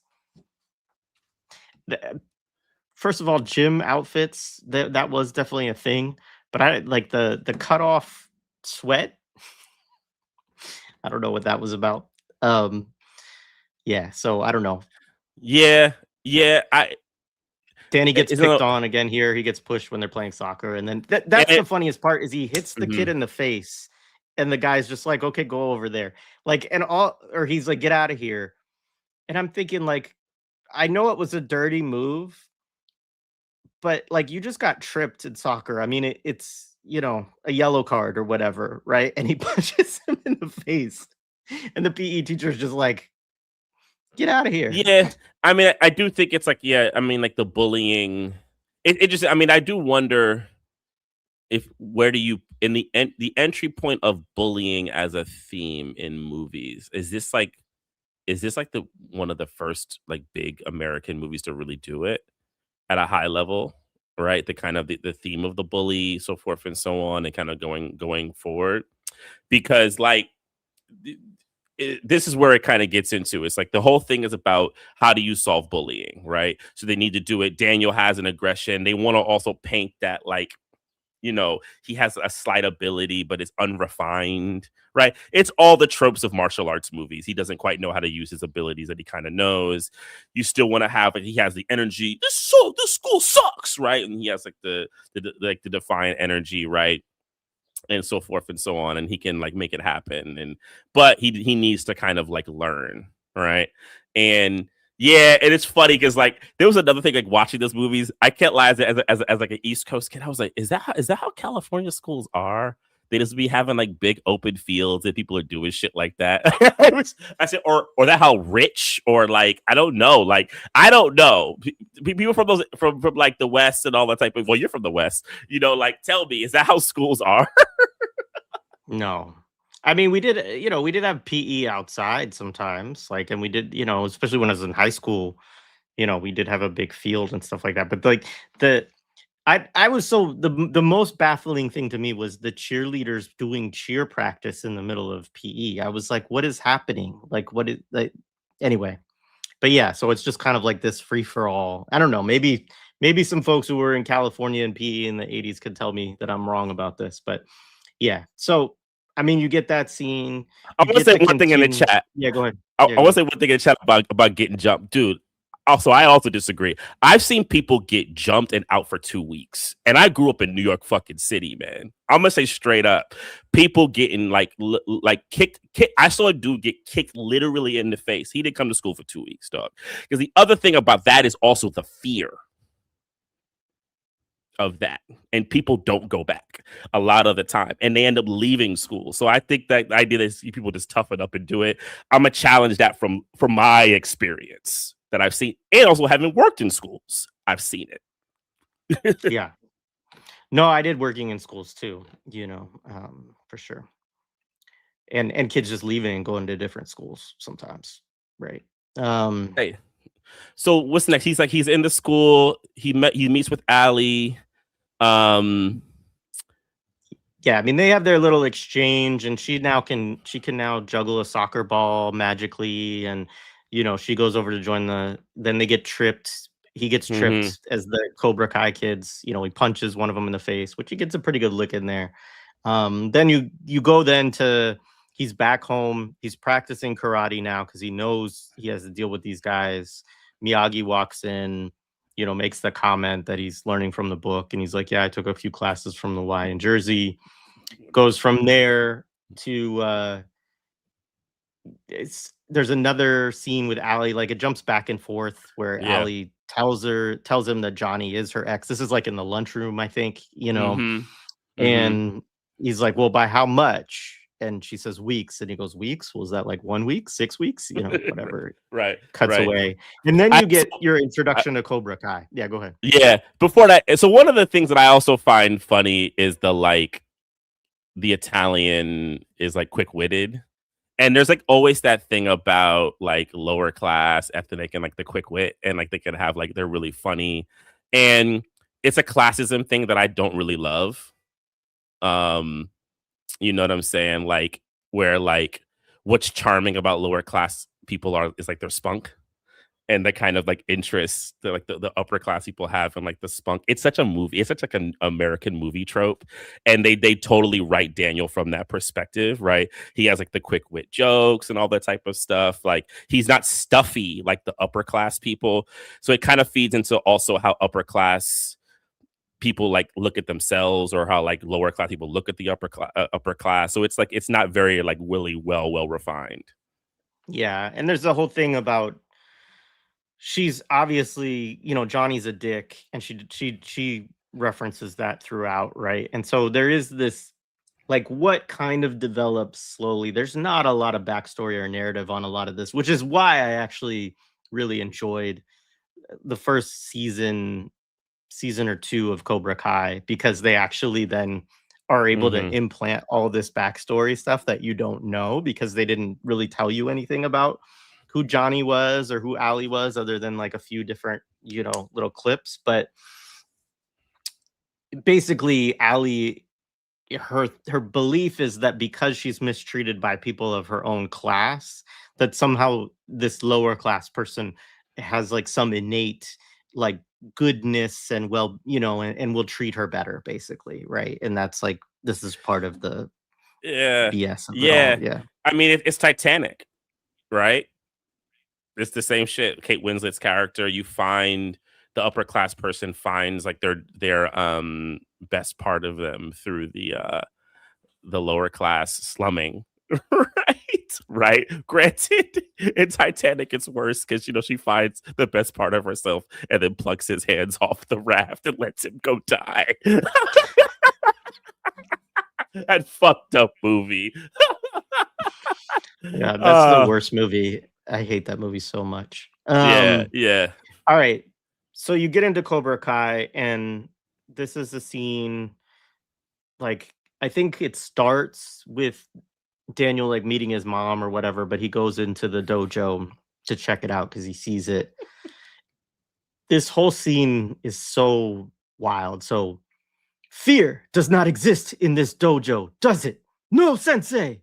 Pain does not exist in this dojo, does it? No, sensei. He goes to defeat. What do we study in this dojo? The way of the fist, sir. Strike first, strike hard, no mercy, sir. Continues on, right? And so he's just seeing all of this, right? Like these just fascist chants.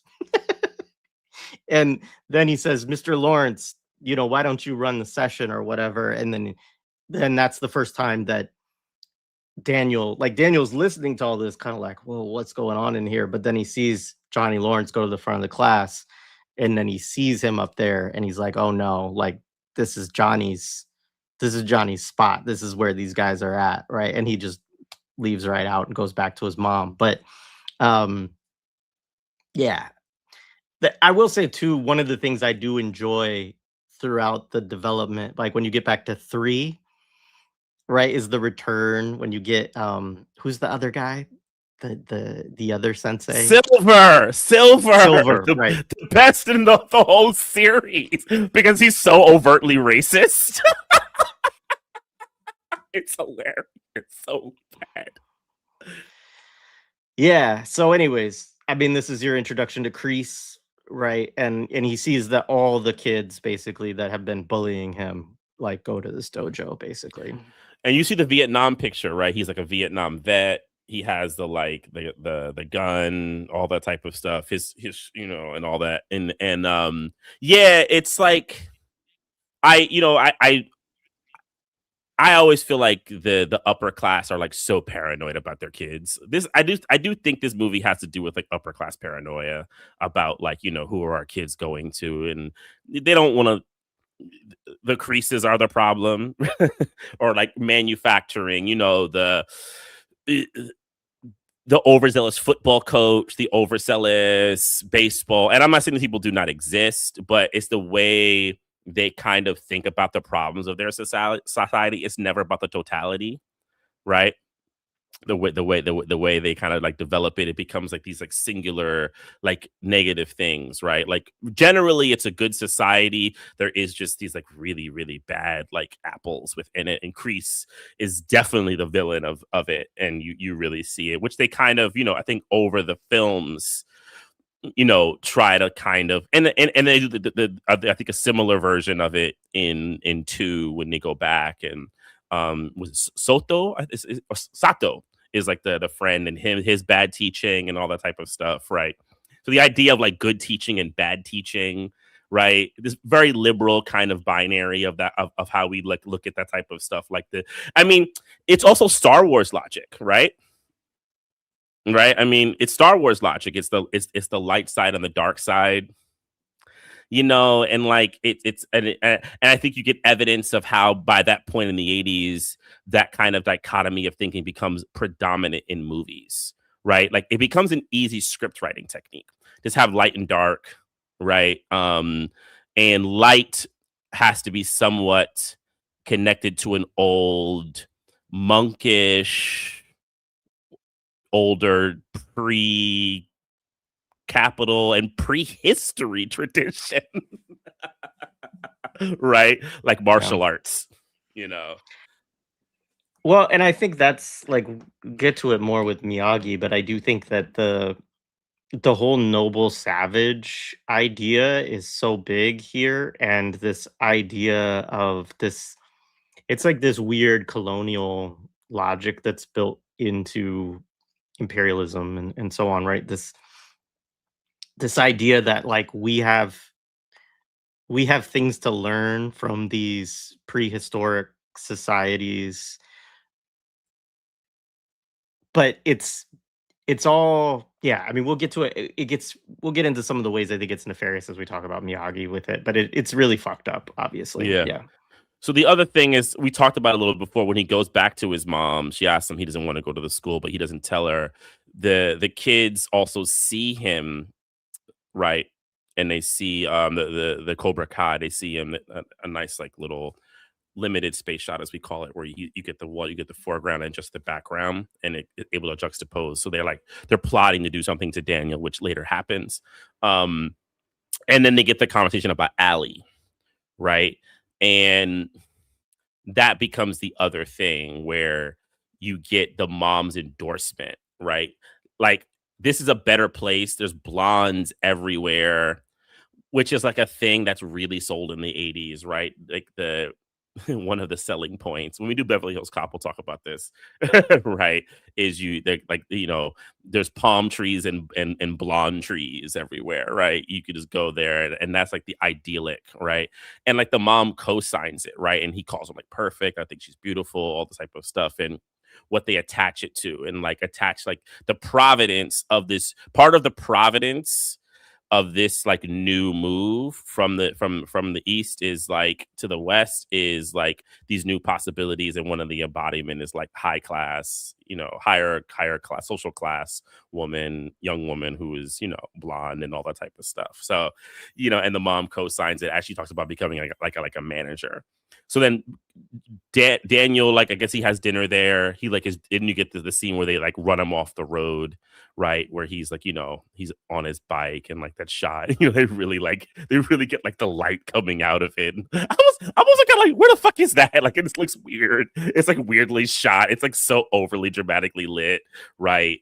And yeah, they like run him off the road, and which is like shit. Kids do fucked up shit, man. Like, like bullies are fucking whack.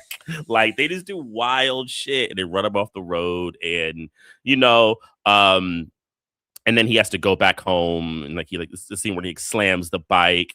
And this is, to me, the real beginning of mom can't teach him how to be a man shit, because he like expresses that like he's really pissed off at her, which is like something that I felt when my parents have made decisions and they didn't really consult with me. And I think as a parent, I have a young child and I haven't gotten to that thing yet, but I know I'm going to get there. And I wonder if Jay will agree with me. I feel like there's no way that at least one time you don't make that mistake, right, with your kid. Like, it's like, and like that scene is real, right, where he says that to her, and like, you didn't ask me, and because she has to consider the better life, and like I totally get that shit. That's like totally, because I've had that appears with my parents, and I've had that argument, but where he's like, I need to take karate, and you get this impasse because she's trying to kind of find a way to like help him. He tells her and she doesn't know what to do. And who do you see right at the end of it come out is Miyagi. And he nods. Like, he's so knowing. And it's this thing of like, he doesn't have a male figure, right? The man, like he's having male problems, right? And only the male can like basically fix it for him, which is like such a popular 80s thing. And then especially when you get to like things in the 90s, like rights of, like all types of different types of programs, like the manhood programs. Because there's a way that this movie is like, I think, two types of a conservative ideal. It's like the hyper conservative and maybe the soft conservative ideal, kind of arguing with each other which one should be the way. Yeah, for sure. I mean, well, that's like maybe it's two different colonial logics, right? It's like the hardcore fascism, like you got to kill everybody, right? Like, like the other scene, which we'll get to, where Kreese is in the dojo and he's just like, and they just keep yelling kill as they punch, right? Like, I had to double check that was what they were saying, because I was like, maybe maybe it's like some other kind of chant, but I'm like, no, I'm pretty sure they're just saying kill over and over and over again. But yeah, then you have this other kind of like this other colonial logic. I think there is a quite it is very conservative. I think there's only really conservative reads within the film. But yeah, the part where he throws his bike in the dumpster, I have to say, is hilarious to me to watch it. Like, a stupid bike, and he throws it in the dumpster, and his mom's like, "Oh, you got to get it out." And then of course Miyagi, cleans it up and fixes it later on. But yeah, and he does the whole like, I gotta go to a good school for karate, right? Not just the why. And the whole fighting doesn't solve anything, neither do palm trees, right? And this whole this whole discussion. I will say, as just my one parental comment, is that one thing to also consider as parents is that even asking your kids, unfortunately, is not adequate sometimes. Because what if your kid says, yes, I want to move, and you move, but they don't have any idea of what that actually really means and the psychological impact that will have on them. And that was our experience with our kid. Is like, we when we did do our big cross country move when he was younger, we did a lot of like, well, what do you think about moving to some other place? And like, he didn't like certain things about his school or his friend group or whatever. And it tapped into like, yeah, like, let's get out of here. But then the reality of that is a lot more, there's no way for a child to actually understand fully what that means unless they've been through it, right? And so, yeah, anyway, in terms of parental mistakes. I can't. That's what I don't look forward to at all. Now I just am happy that if I just give her a pizza, she's happy that that we're have to get on the train, because sometimes the train is too much. She's like, no. Anyway, so Miyagi, he sees it, right?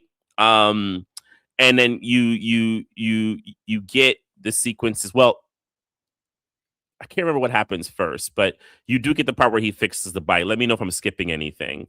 And he goes up to Miyagi's, to thank him. But you were gonna say something? The only thing you're skipping quickly is like Ali invites him to the arcade, and he doesn't have the balls to go past Johnny's crew in Cobra Kai, so they split, and there's kind of a little fight between the two of them, and then you get the Miyagi. Yeah, Miyagi real. I called it Miyagi real talk. That's what I called this scene. Yeah. And like, I get that. Like that. Like, you see the motherfuckers who beating your ass up, so you go the other way. That shit's some real shit. For sure. Right. Yeah. Or like even No, for sure. potentially beat you, especially like when I mean this is a dynamic that like I definitely understand. Like when the woman like Daniel has this thing where he's like, oh my God, little voices in my head telling me to like get away. It's like, yeah, it's like the woman you like is attached to the dude who's beating your butt. And it's just like, this is like the worst situation ever. So yeah, he gets, Miyagi fixes the bike. He goes up to like Miyagi's like other one of his workplaces. I mean, the guy has so many places. Jesus. Like this dude is like Miyagi's like secretly got LA on lock. Miyagi is living high off the hog. Like the most for an apartment super, this guy is set. Like He's set, bro. I want this instead. Yeah. There's always that thing though, like when you say like who like the dude, it's like with the joke in like Martin, like Tommy don't have a job, like even though he's able to have everything, like Miyagi, where you get all this extra money, bro? Right? But the joke is like Tommy had to secretly in Martin be a drug dealer. Like that's what I always thought. Like the secret about Tommy was that he was actually a drug kingpin that no one wanted to ever actually acknowledge. But not that about Miyagi. Anyway, they do the bonsai tree thing, right? Go ahead. I figured out where he got his fucking money. Where? He's a Congressional Medal of Honor recipient, which we learn later, right? So but those guys get $6,000 a month cash. Boom. Like that on top of his super, he would be living pretty high off. He would be living pretty good. Oh, okay. Boom. Boom. All I need is to get a Congressional Medal of Honor for valor in battle. All right. Boom, boom, boom. So yeah, you get the bonsai trees, and like it's the thing. Like, and I'm just gonna say it's like it's the American. I've always just found it very uncomfortable, and I don't particularly like it. Is this the American fetish for Eastern or even African practices, right? That they can adopt into the liberal American society as a way to find like harmony. And I think as I've gotten older and I think orientation towards like living, and honestly, like who I credit are all the radical people that I'm around, to be honest with you, that I've been able to be around who interrogate it within themselves or have mandated that we interrogate that. Like they don't have that, right? For a multitude of reasons. And they go, yo, you need to interrogate that fetish you have for all this stuff, right? Because it kind of like gets into it, like the bonsai tree and the giving and like, the harmony and right. And it gets everything kind of, it helps you find the balance, right? And it's funny because then like it becomes like these like tropes that we do, and people like it becomes like a commodity kind of thing. Hey, you want to like relax, do like the doing Karate Kid, get a bonsai tree. It's totally. I mean, people brought it up earlier, but it's like to make a comparison to now, we might think of like white folks in yoga, right? Like this incorporation of or is it freaking Zionists in yoga, right? Like this incorporation of, I mean, Zionism is actually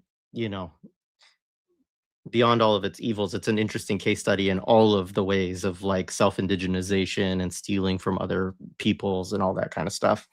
Not that, and I'm not saying that I'm just saying it because it's a clear example today, not because obviously the United States and white people within it are a paradigmatic example as well. But there's a certain way, I think, in which the fact that Zionism as a project is not as old, that you can still see those things more obviously, perhaps, as it hasn't been as embedded within a culture that's been around for, 250 years or so, right? But yeah, I mean, the bonsai trees, right? And of course, the whole way that this is, the way these things are taught, like in the film, right? Miyagi telling him, just close your eyes and imagine it, right? And just start clipping and you'll know how to do it, right?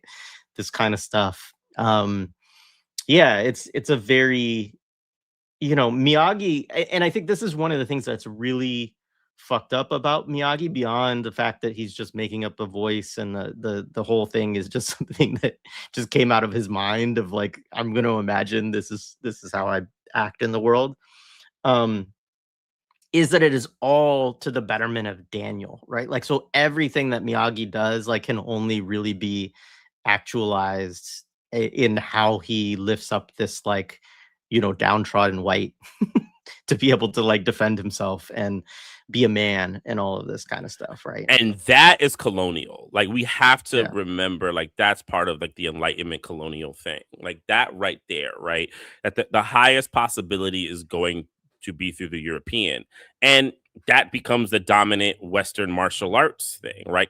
I guess Kung Fu is there too, right? Like the movie or the TV show, right? And then, I mean, look at like Bloodsport, right? I mean, when we get there, I mean, Bloodsport is like, I think Bloodsport becomes like one of the most like highest defining like culminations of this, right? We go from Karate Kid to Bloodsport. Like, just think of like the fucking like line, right? Of he has a teacher who loses his son. The teacher doesn't believe, right? And not only does Jean-Claude Van Damme become great, he becomes the greatest in the world and a world record breaker of all time, which is also a fake story that never actually happened.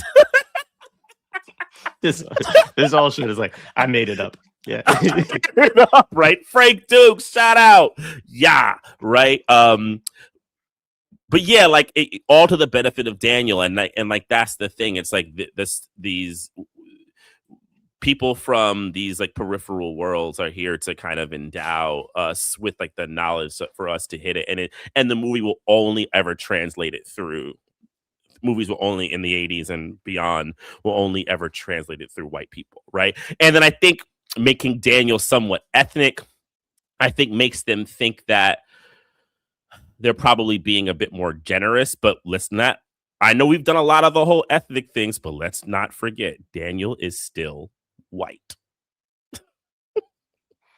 Yeah, and I think that's there's probably worth us doing some kind of historical read on and research on this, because we've had enough of these movies throughout the 80s too, of this like bringing in the Polish or the Italian, right? Like, and them being these lower class whites, and like these stories at which they get to sort of actualize their Americanness, right, in a certain way.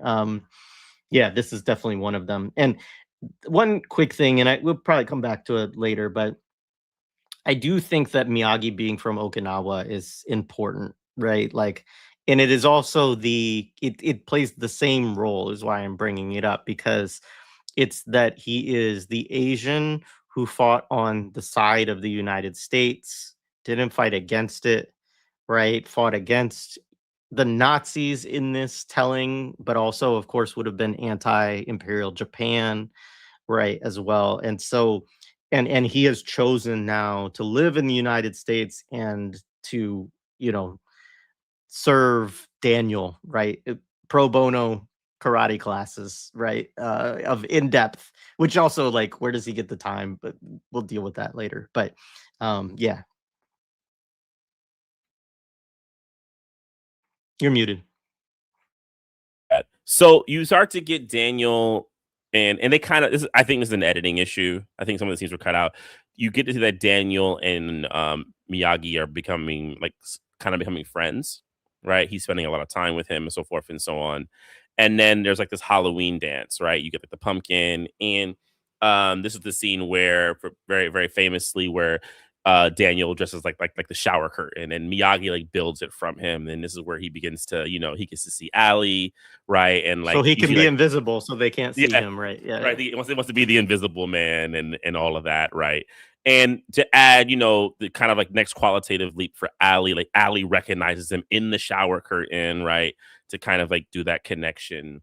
And then, he goes into the bathroom, and this is where he like dumps it on. He gets his first, like, I think, like, really like substantive get back at Johnny. Like when he first punched him, it didn't really matter in the first fight. Like he gets to get Johnny, and then the Cobra Kai, the very like becomes a culturally popular Cobra Kai skeleton painting out Halloween outfits happens, and he runs out.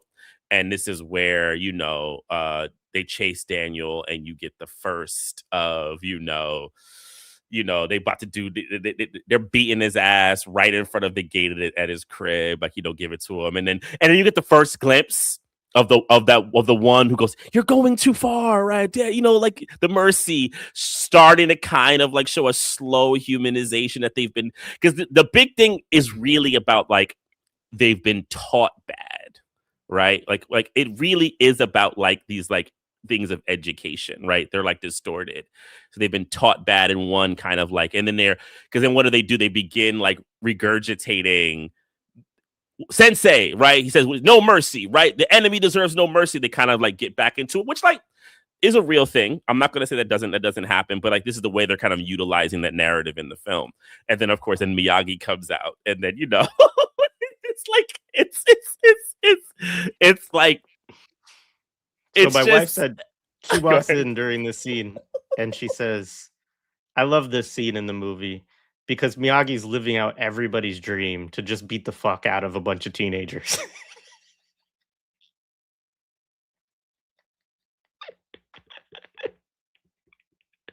If it's off site, I can't say that. It's so funny, right?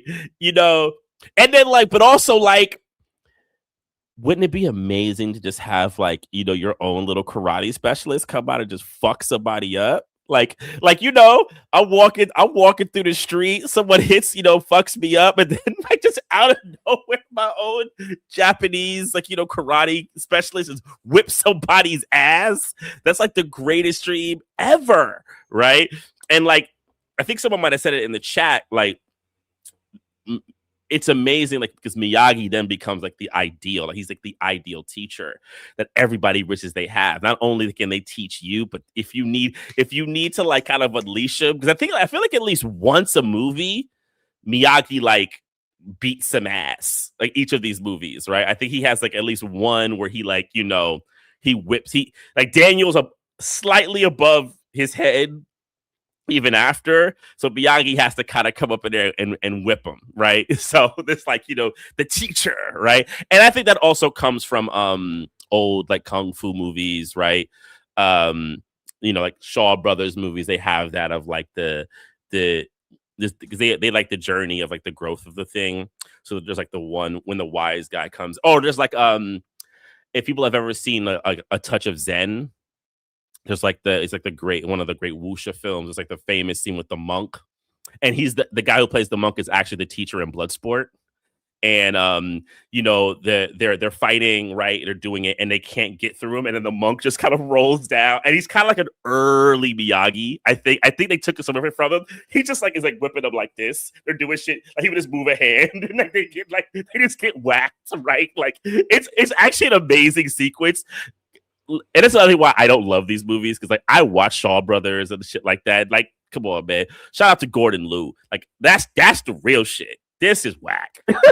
But like in Touch of Zen, you're doing it. But that's kind of the Miyagi thing, right? Like he comes in there, he can just whip it. Because like, even like when he fights, because like it's so funny. Like his kicks don't look like they have a lot of impact, but like he beats their ass and like they can't get up, right? They're just like rolling. They're just doing this. Just beats the crap out of a bunch of kids. Yeah, a couple other things. I mean, somebody noted, I think it was it was Robin Drake in the chat, noted that Johnny is rolling a joint too, right? Which like when he's going back a little bit into the bathroom scene, right? Danny goes in there, nobody can really see him because he's got his shower curtain around, but he can see, and he sees one of them go in, talk to Johnny in the stall, like, "Are you almost done?" Like, so Johnny's in there rolling a J, brings the hose over. And I do also think like it is a funny moment because it is Get Back, but also on the flip side, like this is one of those moments where I almost feel like Danny deserves to get his ass beat. Like, and I know this is like kind of one of the retellings that happens, and people have talked about, the fan fiction around Danny being the villain. And, obviously Cobra Kai kind of plays upon this too, of like, if you reinterpret this film through the lens of like Johnny, right, then his actions do not seem like a fascist, right? They actually have some rationality to them.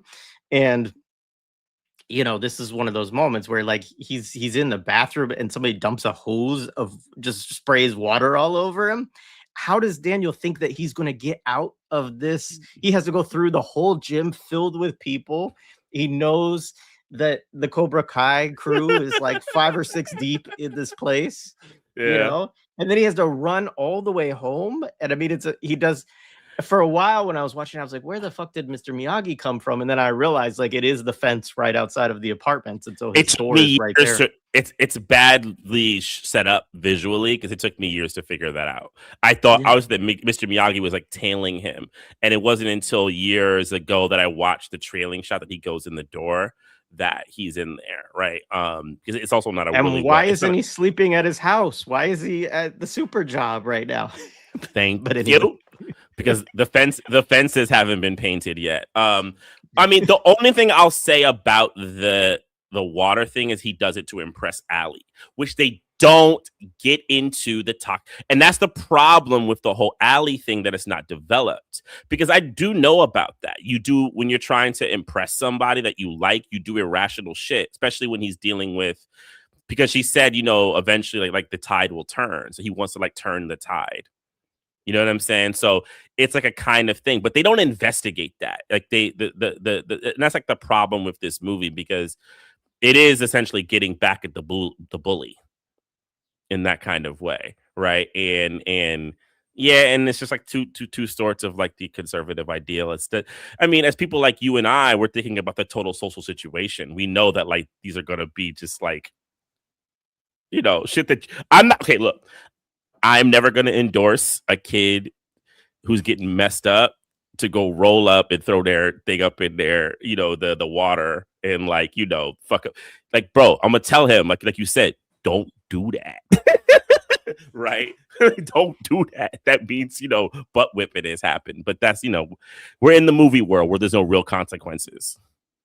It's also funny that there's no police, and there's never even a mention of police within the film, right? Like there's never any like discussion that they're going to put assault charges on Miyagi.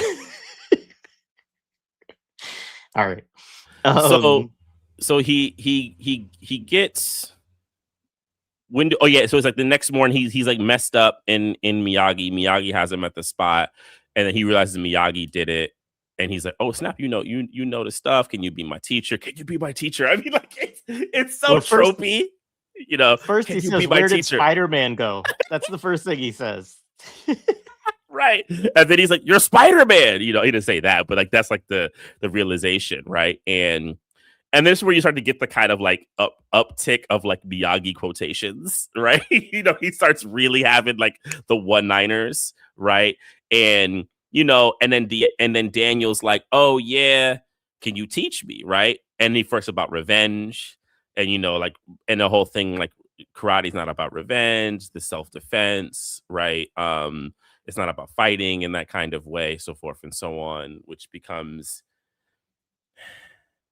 I mean, like, I don't know. I would love to someone who's like more versed in martial arts lore to like comment on this, is because like there is a way that like all of this is a reduction of the martial arts conversation, right?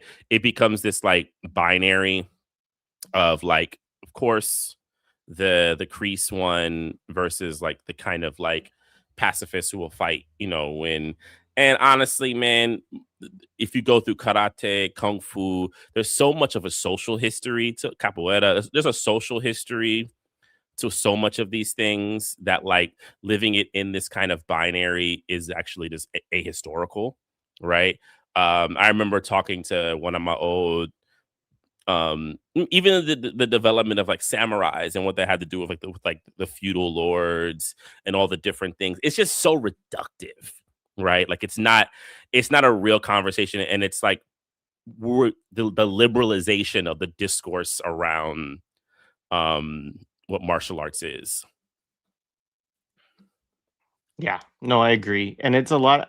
We'll probably skip over like some of this stuff here, but like, Mhm. yeah, he does. This is also the point you brought up is Miyagi talks about how the boys have a bad attitude, but there's no such thing as a bad student, only a bad teacher, right? So this idea, right, of that it's really Kreese that's the problem. And so that's what Miyagi encourages him to do, right, is to go to confront the dojo. But the funny thing is like Miyagi doesn't want to do it at first, and then, you know, Daniel basically like, you know, whatever talks him into it, right? So like shames him into it, I guess is the more accurate thing. So they go to Cobra Kai.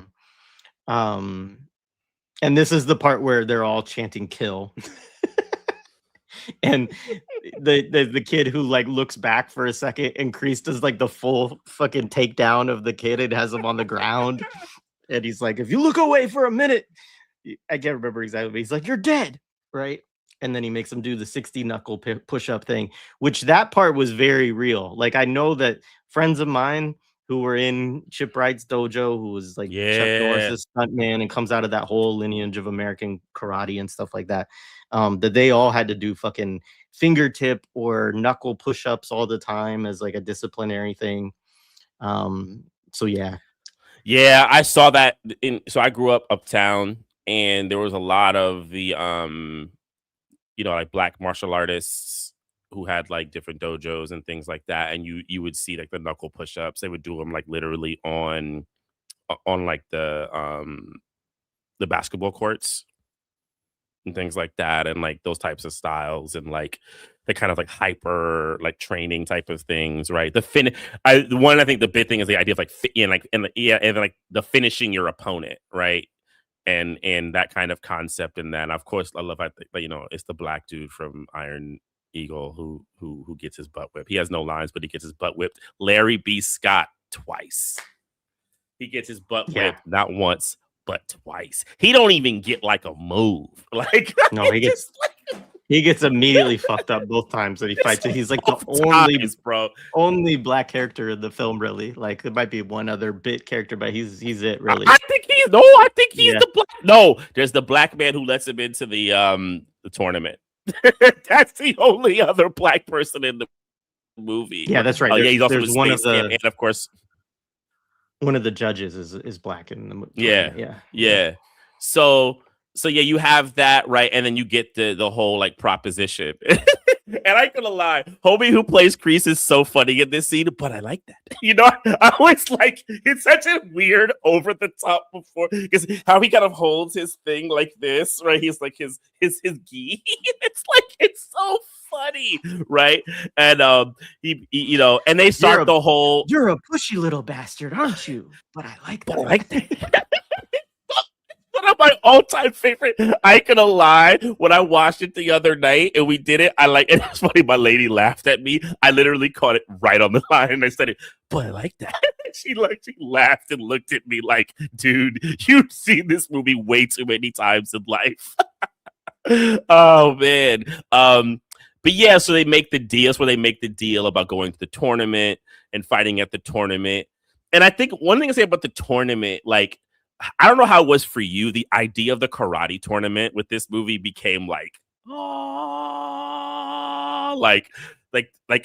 I wanted to be at a karate tournament one day. You know what I'm saying? Like, are there that many people with the fucking big wall? I was like, oh shit. And I think of tournaments in general for teenagers gets really popularized in this movie because you get it in like Wizard, right? Video game tournaments. It becomes like a big trope in 80s coming of age movies of like you prove yourself through a kind of tournament using the kind of like, it's like a way to kind of repurpose the game of death type of thing for a more I guess a more like saccharine, acceptable kid.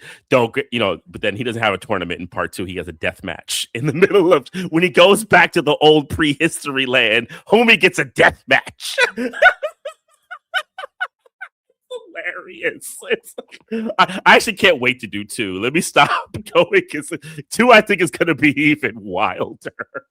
Yeah, me too. Yeah, 2 was probably I don't know. I loved all these movies as a kid. I can't lie. Like I was into all of them. 2 and 3. As a kid, not the 90s and the later stuff, but yeah. Yeah. 2 was my favorite growing up because I think it started like my youth Japan fetish. I'm serious. Like as a kid of like Japan being this like mystical place, ninjas, karate, old type of stuff. I mean, it was so sold to us. It's so bad, right? So you have that. They make the deal, and the deal for them also to stop like messing with him, right? And this is where basically Miyagi is like going to like start training him, right? Yeah. And this is where you get like the long kind of like development of the Miyagi way, which is to teach Daniel without teaching him.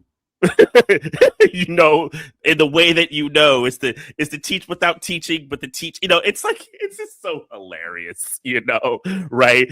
And it's because like when I was a kid, I found it like amazing. I was like, oh, okay, paint the fence. Like I remember the moment of like not knowing what is paint. I don't understand why does sanding the floor like teach what is he doing? Being confused by it, and then the blocks, right? Start to happen. You go, mind blow, right? Miyagi's, and I do think it's part of like this is like I think it's another Yoda thing because I think of Empire Strikes Back, right? Where like he's trying to where you see Luke is like frustrated with Yoda because he's not seeing like the immediate results. Like Lucas wants to be a Force badass, right? And Yoda's like, no, you have to do the small things. And like, the thing I hate about movies and liberalism is that they're often vulgarizations of real things. As an educator, I think about this. There are small details that you do have to learn. But this kind of like concept of like, the backdoor thing, I know I'm gonna stop talking. I'm actually curious what you think of it, Jay, because like it always is read to me I think older it reads to me very, very weird. I mean, it's super weird. There is something to it of like, obviously, it's not just that he's teaching him the movements, right? The wax on, wax off, like the painting and all this. I mean, and he does make him do it in a specific way, but he's basically tricking him into working out for like 4 days straight, like just doing hard physical labor for all of that. Not hard physical labor, but strenuous, right? For all of that time. I mean, I do question whether building those types of endurance muscles, because it would do that, would translate to strength in the way that it would need to, right? Like, because that's the thing is like he never lifts weights, he never does anything to really like, but he does obviously build muscle through doing all of these things, and he's sore after all of that and things like that. So there's. And there probably is something, when you're exercising, right? Like you only do whatever, how many sets and this kind of stuff. But because he has to sand this entire fucking, patio floor thing that he has all over the place. He has to paint this huge fence. He has to paint the guy's house. I do think one of the things that bothered me about it was that, Miyagi, of course, says the thing of like, you can't question me, so you just have to do what I say. And that like a Daniel does eventually get pissed about it. But for me as a kid, I would have been frustrated with this about like 2 hours into it and been like, fuck this. I'm not doing this anymore. You know what I mean? So the fact that Daniel it just dedicates himself to like 4 days of 6 a.m. to nightfall in the summer, like manual labor, that part is a little bit leaves me incredulous. And I do think that there is also a thing of like he would actually have to learn how to do fucking karate. Like the idea that like, and this is one of the things about the film. I mean, even when he does finally get the crane technique. Like I don't know this, but I used to talk to my friends that were in Taekwondo, and they'd be like, "Yeah, we know how to do that. It doesn't really do anything. Like it's not a great move." No. Which isn't it? yeah, It's somewhat, the crane is somewhat also just fake, like, because what it is it's just a. I mean, it's Taekwondo, you would call it. I forget what kind of kick you would call it. Like the whole adding it's the like arms a thing jumping is just front BS. kick or something like It's that. jumping front kick. Yeah. It's actually a pretty. It's a counter move essentially, right? You're countering a movement, right? And the idea that, well, the bigger thing is the idea that Johnny wouldn't know a counter kick at that level of we're there at that level of martial arts is absurd. Why? That's because he put his fucking arms up. Like, come on, right? No. Anyway, I'm sorry. We're jumping ahead a little bit.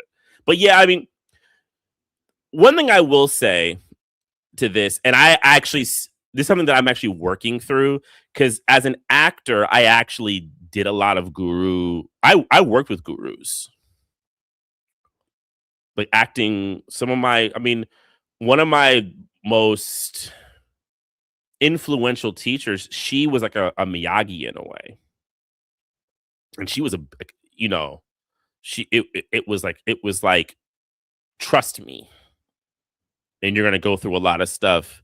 And I've been working through that and what I feel about that, and I don't really have a kind of thought about that. I mean, I have thoughts about it, nothing that I feel like I can say here with like an ultimate conclusion, but the fact that I do have questions should be enough. But what I want to say is the Miyagi, it wasn't the crease, it was the Miyagi that made me want to look for a guru. And this is the thing that I think people, and remember that people are not looking for a crease, they're looking for a Miyagi, right? Miyagi becomes the ideal.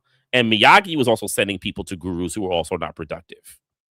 And I mean, Miyagi is a trope. Yoda, Miyagi as like a kind of, and you get many more, right? And like someone say, trust me, bro, just do it. Exactly like I said. That's really what it is. Trust me, bro.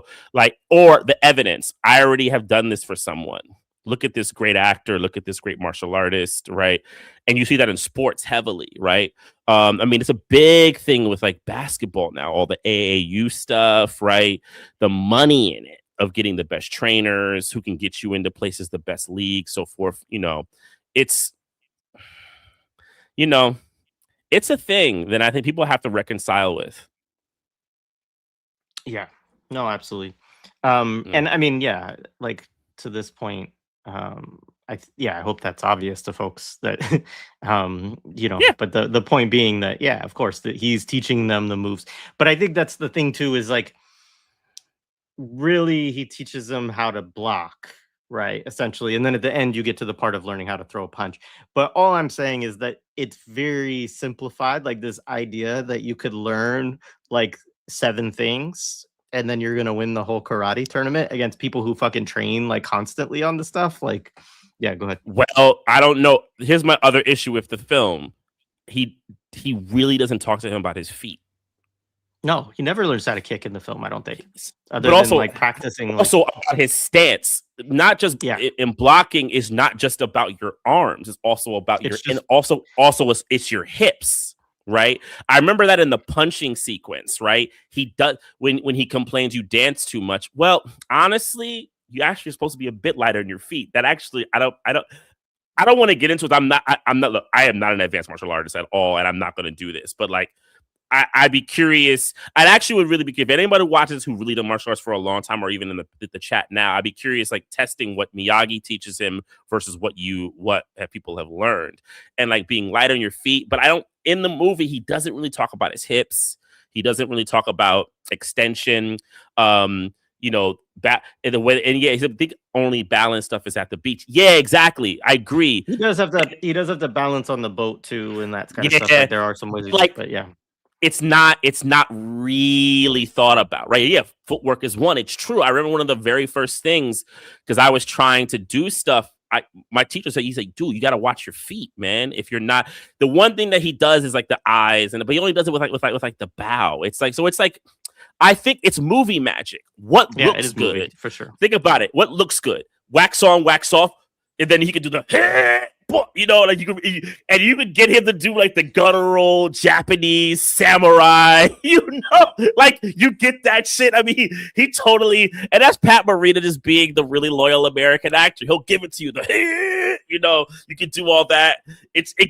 I mean, watching it every time, even if it was corny as fuck, I still go, yeah, that's some cool shit, right? Now show me. Totally. Now show me wax on, wax off. It's like, you know, and then he does like the flurry. You're like, oh, this is the dopest shit ever, right? Yeah, and it was funny too because so I was watching it with my youngest son, and you know, I'm always just excited when he wants to watch a movie with me because usually he doesn't, but he had lost other things this weekend, so he didn't really have a choice. But I remember in the part, you know, he's watching it, he's like he's very bored in this part of the movie, right? Of course, like not but then I'm like, watch this. And then when he sees how he's doing the, like, you know, when Miyagi starts hitting and he's like, sand the floor, you know, and yeah, he got into it anyway. Yeah, it's slick. It's a slick moment, right? You know, you're like, oh shit, right? You know, and even, you know, I remember like, but it's funny. I mean, just to say one last thing. One of my old masters, Master Chang, he would joke. He would say it like he'd be like, "It's like paint the fence." He would always make the joke. Like he would just kind of flip it off as like a kind of like a really like corny thing, right? It was, you know, yeah, just do paint the fence, you know. But yeah, so like they close it. Like Daniel gets like, you know, he realizes the wise teachings that, you know, he's not like able to kind of understand, and he has to like trust his guru, you know. And then so yeah, and then like the training kind of steps up by that point, right? And then they really by that point the movie is juxtaposed with like his training and the development of his relationship with Allie, right? It's like that pretty much becomes like the entire film. Right, they kind of like developed, you know, I think when does their first big date happen where they go to the arcade? Yeah. It's like it's after, right? This so they have the first like big training sequence, but within this, like so that's the wax on wax off happens, right? And where did all these cars come from? Detroit. Love that line. Detroit, right? But he's back at school. But he didn't say from my Congressional Medal of Honor pension. But so yeah, Daniel does this. He meets up with Allie and he shows off that the Cobra Kai kids can't beat him up anymore because that truce has, you know, Kreese has told them to honor that truce, right, until the fight. And so then he's going to pick her up on Saturday night. He does a funny thing where he pulls beside this like history teacher or whatever and tries to get him to give a lecture to Johnny and them, and they all leave and he gets stuck there with them. But the funny part of the lecture is he says, now the Plains Indians were a very primitive tribe. It's like, just drop that in there for us 80s people, 80s kids. Yeah. Though, I mean, I don't know if it was for you, but I felt like in elementary school, like, man, maybe it was a New York thing, the whole, like, Indians, and I say Indians because it's when they were still calling them Indians, Indian stuff in, like, my history class, in my elementary school classes was huge all the time, right? It was so big. Well, you didn't grow up in Oregon, where not only was Oregon Trail a video game, but we had to do a fucking singing pageant with songs from it and dress up like pioneers and have a covered wagon. And yeah, so. Oh, there are levels. Yeah. Shout out I Manifesto. I didn't think about that, the Gordon Liu line. Could you put that up, Jay?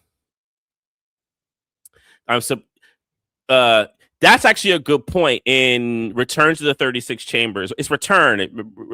Correct me if I'm wrong. I Manifesto is definitely Return to the 36 Chambers. It's kind of similar when he has to do the things. What do they call it? They actually, you know what? I think they actually stole it from Return because like that's what he does. What I forget was like it's scaffolding, scaffold kung fu, or whatever they call it. Someone get it back to me, but it totally is, I think, a robbery of Return to 36. I didn't think about that.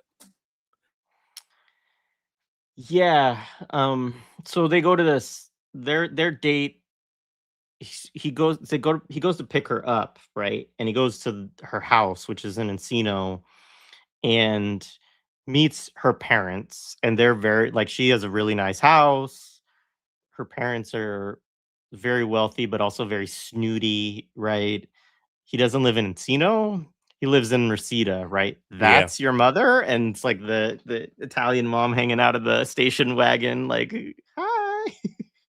And then of course they have to do the car won't start, right? So they have to do the put it in. Allie has to. She's use drive stick. Allie has to get in and put the car in second. Well, Daniel and mom push it to start it and all that kind of stuff. And yeah, it's a big. This is all there's a lot of hangups in this about class status and all of this. It's a very like slumming 101, scene is my kind of note. But they go to this place, they play, go-karts and hockey, the old arcade hockey game that I love that game, by the way. It's like kind of pre-foosball. But yeah, anyway. So this is where growing up, where I grew up, that shit made me jealous. This is where I went, because you don't have places like that where I grew up. I grew up in the city, man. Like I in New York City, you don't have those things, like these big things. And I remember every time I've lived in the California area, and I've lived in it 3 times really in LA for the most part,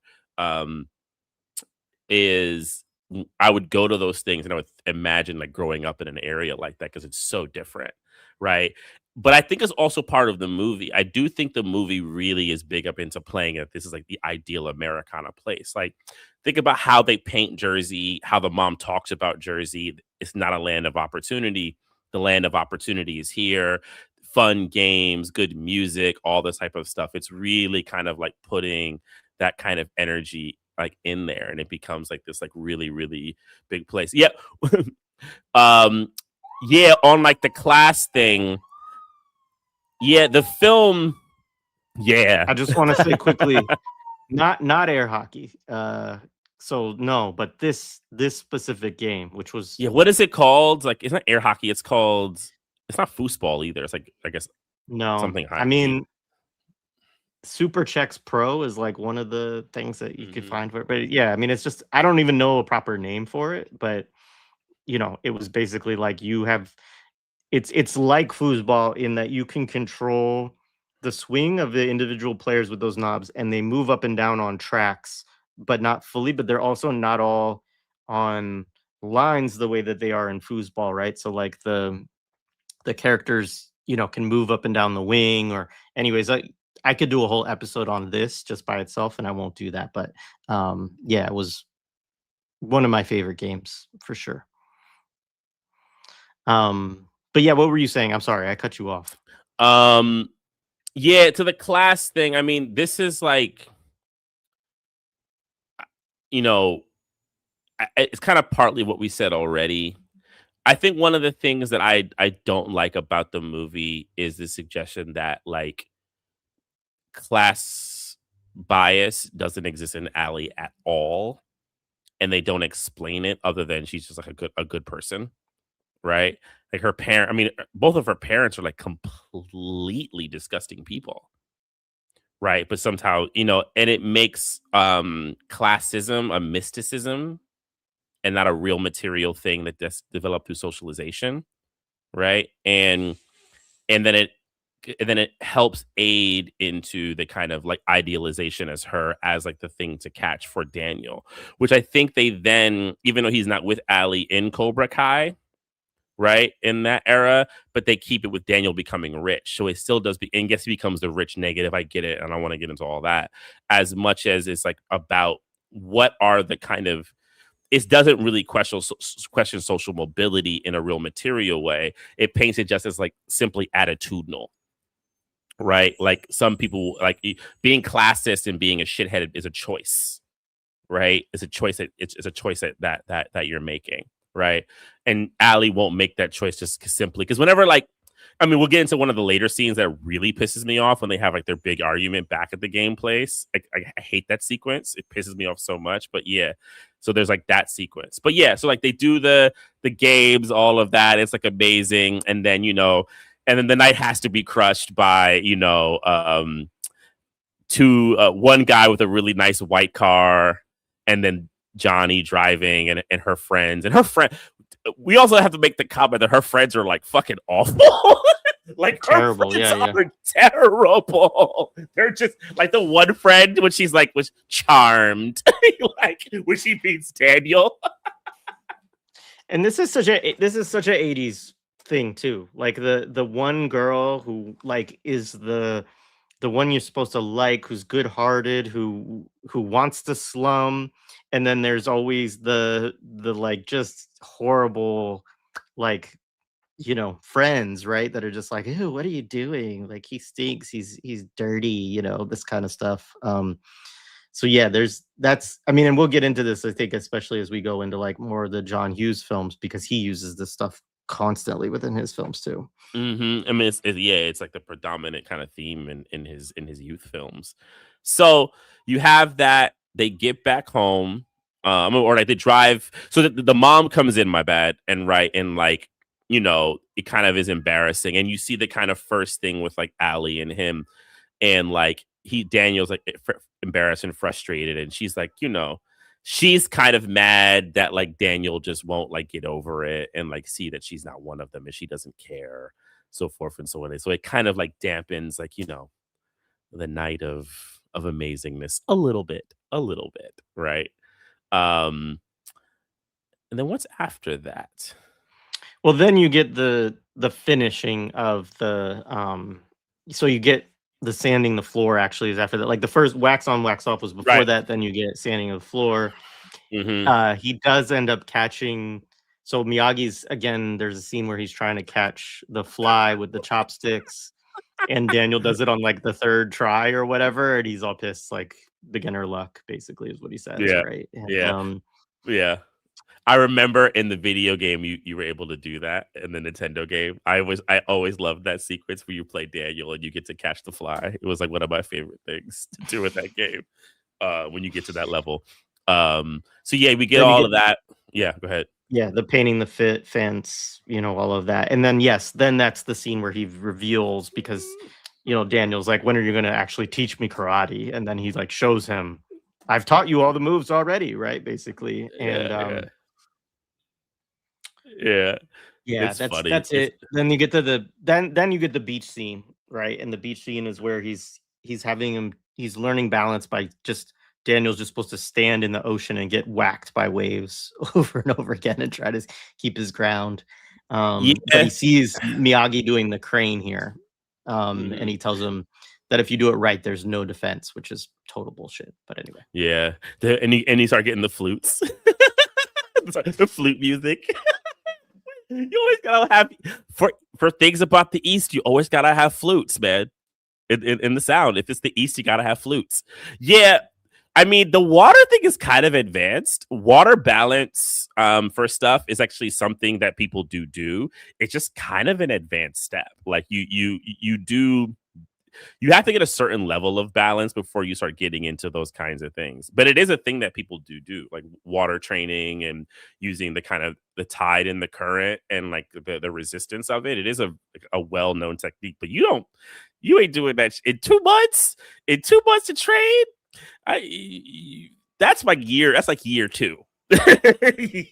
Year 2 of intense training. Well, this is the whole like, I mean, this is, I think, where it borrows a lot from Rocky, it's just this idea of like, okay, we're in training mode now, right? And then you're just going to get all these like montages and sequences of these different little training scenes. Yeah, I always love Burgess Meredith. We need greasy, fast speed. That line that he says to Rocky, we need greasy, fast speed. Right? Yeah, I mean, this is where it is very Mickey in that way, right? Because what was the whole thing with Mickey? Mickey could do anything, and he was able to kind of like hone into stuff. But then by 3, which we already did. We find out that Mickey can only get you to a point. But then it's like Apollo also, right? That raw. You need that raw training, right? Not this like super shit. You need that raw training. So yeah, he's on the beach, and then you have the sequence. This is where you have the sequence with like the racist guys, right? Also, yeah. So like where Miyagi, he has his car, and there's a couple of like drunk white dudes, right? And they're like drinking basically like beer on this thing, and Miyagi's like, they're like, can you get off? We're about to leave, and they do like a racist joke face at him, right? And then Miyagi like does like the chop. He chops the the beer bottles, and he was like, "How'd you do?" Like, or was it? He say, "How'd you do that?" Like, I don't know, right? First time, right? And like it's funny, Go ahead. Oh, just that the white racist guy doing like the really bad, his impression of what he thinks an Asian face looks like and all that stuff. Yeah, It's just like, yeah. Which is very like definitely something that would absolutely happen. So I'm not even like 100%, and Yeah, still does yeah. happen, Yeah. consistently. Yeah, and but I always just find it funny when they do those things in movies. I always find like, well, what's like the ultimate utility in that Miyagi is like able to like defend himself? We still get this racist moment. It's just like I never understand the utility of I ultimately, right, in this movie, like to do these type of things.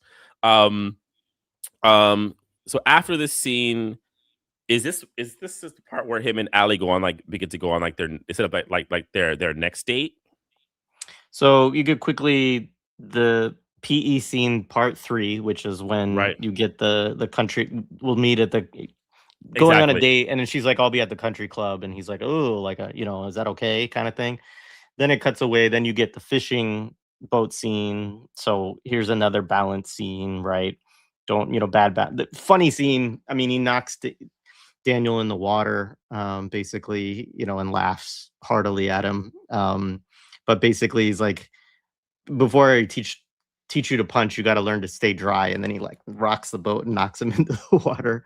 Then you go back to the country club, right? And so there, Daniel arrives, and she's not out front, and she's still in. She's like asking what time it is, but her parents are trying to hook her back up with Johnny.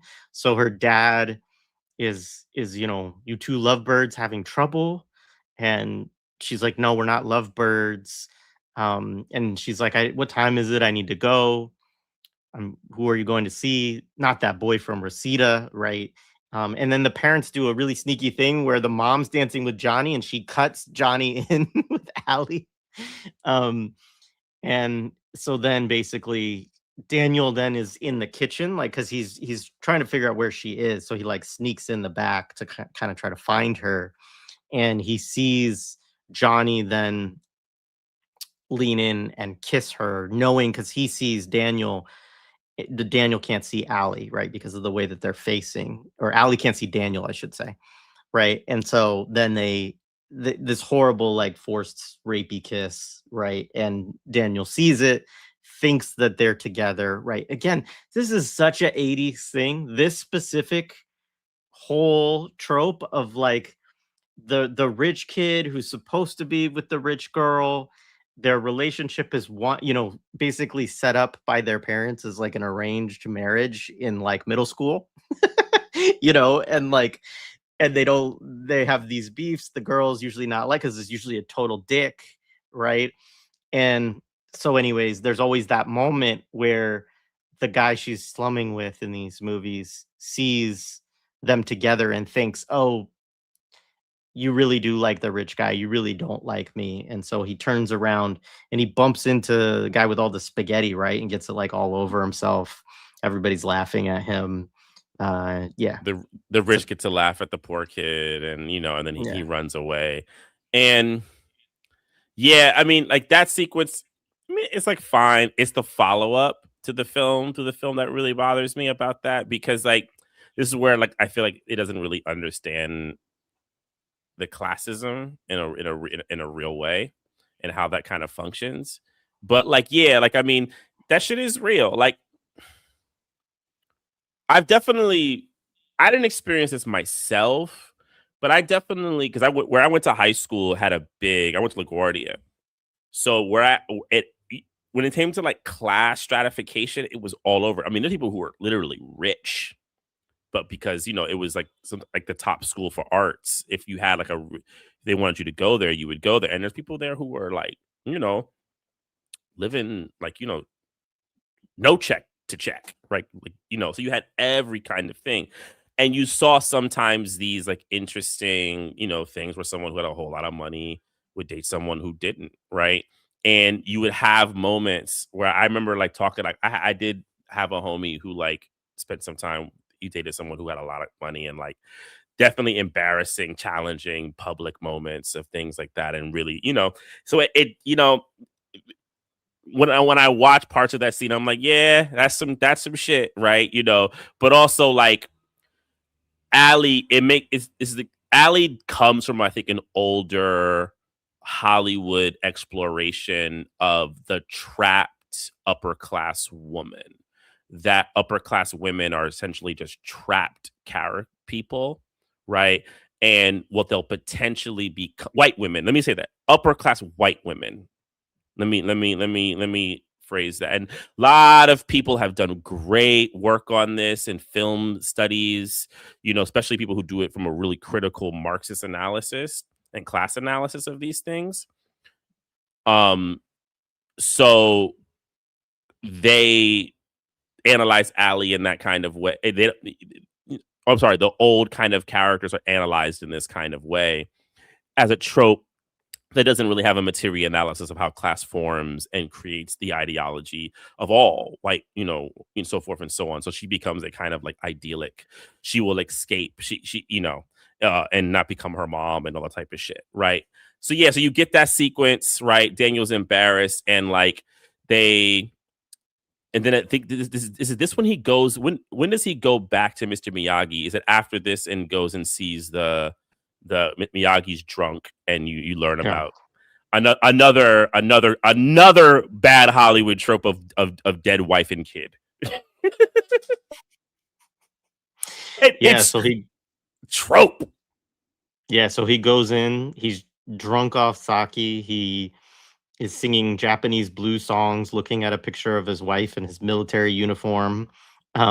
He gives Daniel a big glass of sake too, and is like had toasts with him and has Daniel drink with him, which I also thought was, not totally like, it's not the weirdest thing in the world, but it is kind of interesting to put in a movie. And of course, Daniel like chokes on the alcohol, right? He has the natural like gag reflex of it. And Miyagi's like, drink, drink. And then he goes through this whole. He's so drunk that he's basically like having flashbacks or whatever. And he goes, Sergeant Miyagi reporting, killed many Germans, sir. Right. And then he recounts. I'm not gonna do more of his language, but like his wife having complications with birth. And says the whole land of the free, home of the. I mean, it's like this. It's a drunken stupor on top of the already weirdness of how Miyagi is acted and written. Right. He passes out. Daniel helps him get into bed. Right. And this is when Daniel finds his Medal of Honor for valor too. Right. Which is the source of Miyagi's secret wealth. That is not discussed in the film, but but yeah, it is fucked up. Yeah. And he does say fighting many Germans, so yeah, that's the point you get, that he was in the Nazi thing, and that's within the lore too of Miyagi and karate. Yeah, and it's like, I don't know if they talk about it more in 2. It's brought up in 3. It's one of like Silver's if people remember, Silver kind of lies and says that Kreese is dead in 3. So I think he knows that Miyagi was part of this regiment, and he uses it as like a kind of like bridge point of military, right? Which I think is so interesting, because what are they coming from?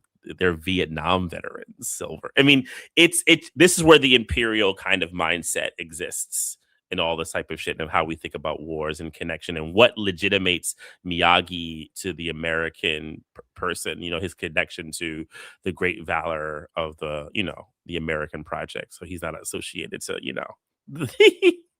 the fascist side, right? But yeah, that scene, I mean, it's typical it's typical liberal screenwriting. You always have to give. So in defining a Miyagi, and he's not like a monk like Yoda. So like Yoda's whole thing is that he's escaped out because the world is out of balance and he would be murdered, right? He basically has to hide from the Sith, right? Essentially, right? Miyagi's whole thing is that he's so crushed by his loss, and it's the trauma. It's the trauma thing that they do in script writing. You always have to have a trauma point, and Daniel the white kid becomes basically the healing of his trauma point. He becomes his surrogate son, and it's just very typical of American screenwriting BS, right? And then what you do is you sacrifice, and there's been a lot of criticism in film studies of having, what do you do is have a dead woman who you never actually see. She's just a picture, right? As the kind of way to kind of activate this person's thing. So a woman has to die for a man to find his next level. It's a very classic trope and been heavily criticized, which I think is correct. I think it's a correct criticism of these movies. I also think it's kind of, maybe, I don't know if I'm reading too much in, but it's like maybe to provide some explanation of like Miyagi's not so weird, just so you know, like he had a family, but they died. Like, so in case you were wondering about this strange relationship with Daniel.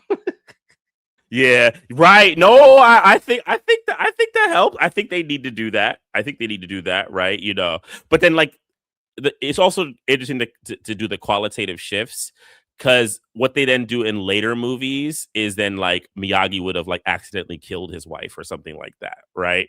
They this one is a softer era of it. Like the wife died, because the wife dies in childbirth, right? Later one, he would have hit his wife with a car because he was drunk, which I think, isn't that what they do with the Jackie Chan one? If I remember correctly, with the Jaden Smith. I can't remember. Someone in the chat, if you remember that, let me know. I think they do that. I think he's the cause. If I'm wrong, I'm wrong. But I feel like I remember that. I saw it once and I kind of hated it and barely remember that movie. Yeah, I don't remember it, but I did. Yeah, I did see it with my drunk oldest driving son. accident. Yeah, a drunk driving accident. Yup. It's what they do in Hollywood. I'm telling you, man. Fuck these screenwriters, man. It's so bullshit. So you're there. What else we got? So we're there. I'll just rifle through a few scenes so we can get to the tournament, basically. So you get the final beach scene, the flute music, Daniel practicing crane technique now, and he can balance on the boat in the ocean. You jump to the catcher's uniform. Miyagi's got the whole catcher's get up with the thing, and he's finally showing him how to punch.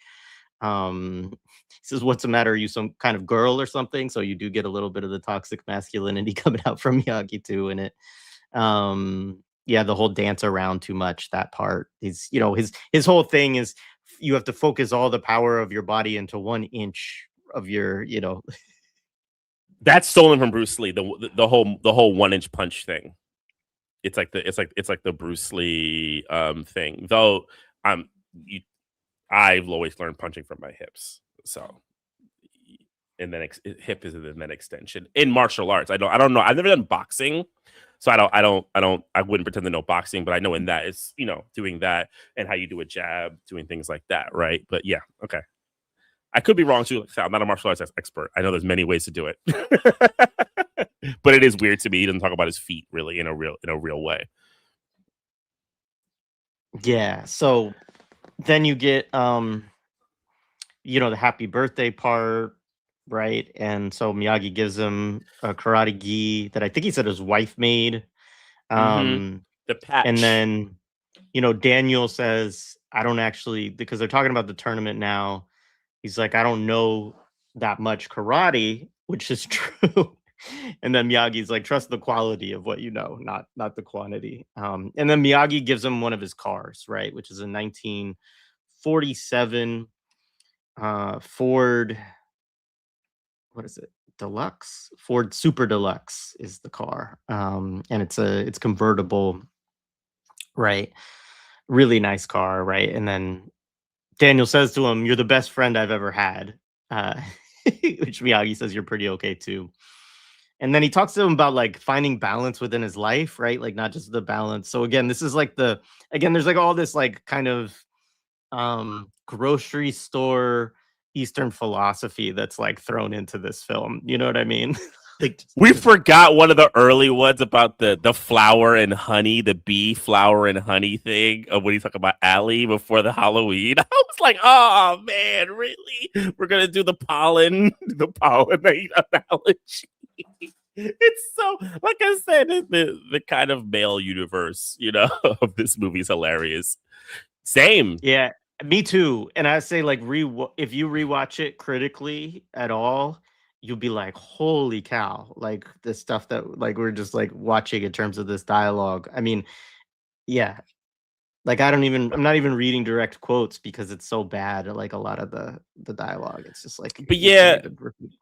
but that's the kind of thought around mentorship, especially when like I think in the 90s you get it. I think it's the 90s. I think we talked about this with something about like the rise in like mentorship as a thing.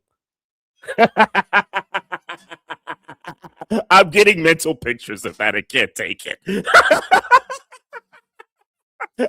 Somebody's the AI that. I want the AI version of Miyagi on a lowrider going down.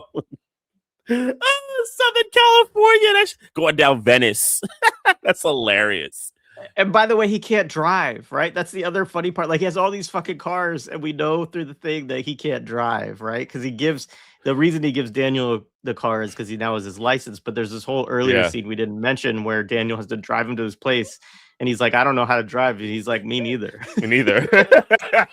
Right? The enchanted one, Miyagi. He just figures out a way, And then you get this. So then after the birthday thing, he gets the car. This is where you get the alley. I think we talk about the alley scene. Like they're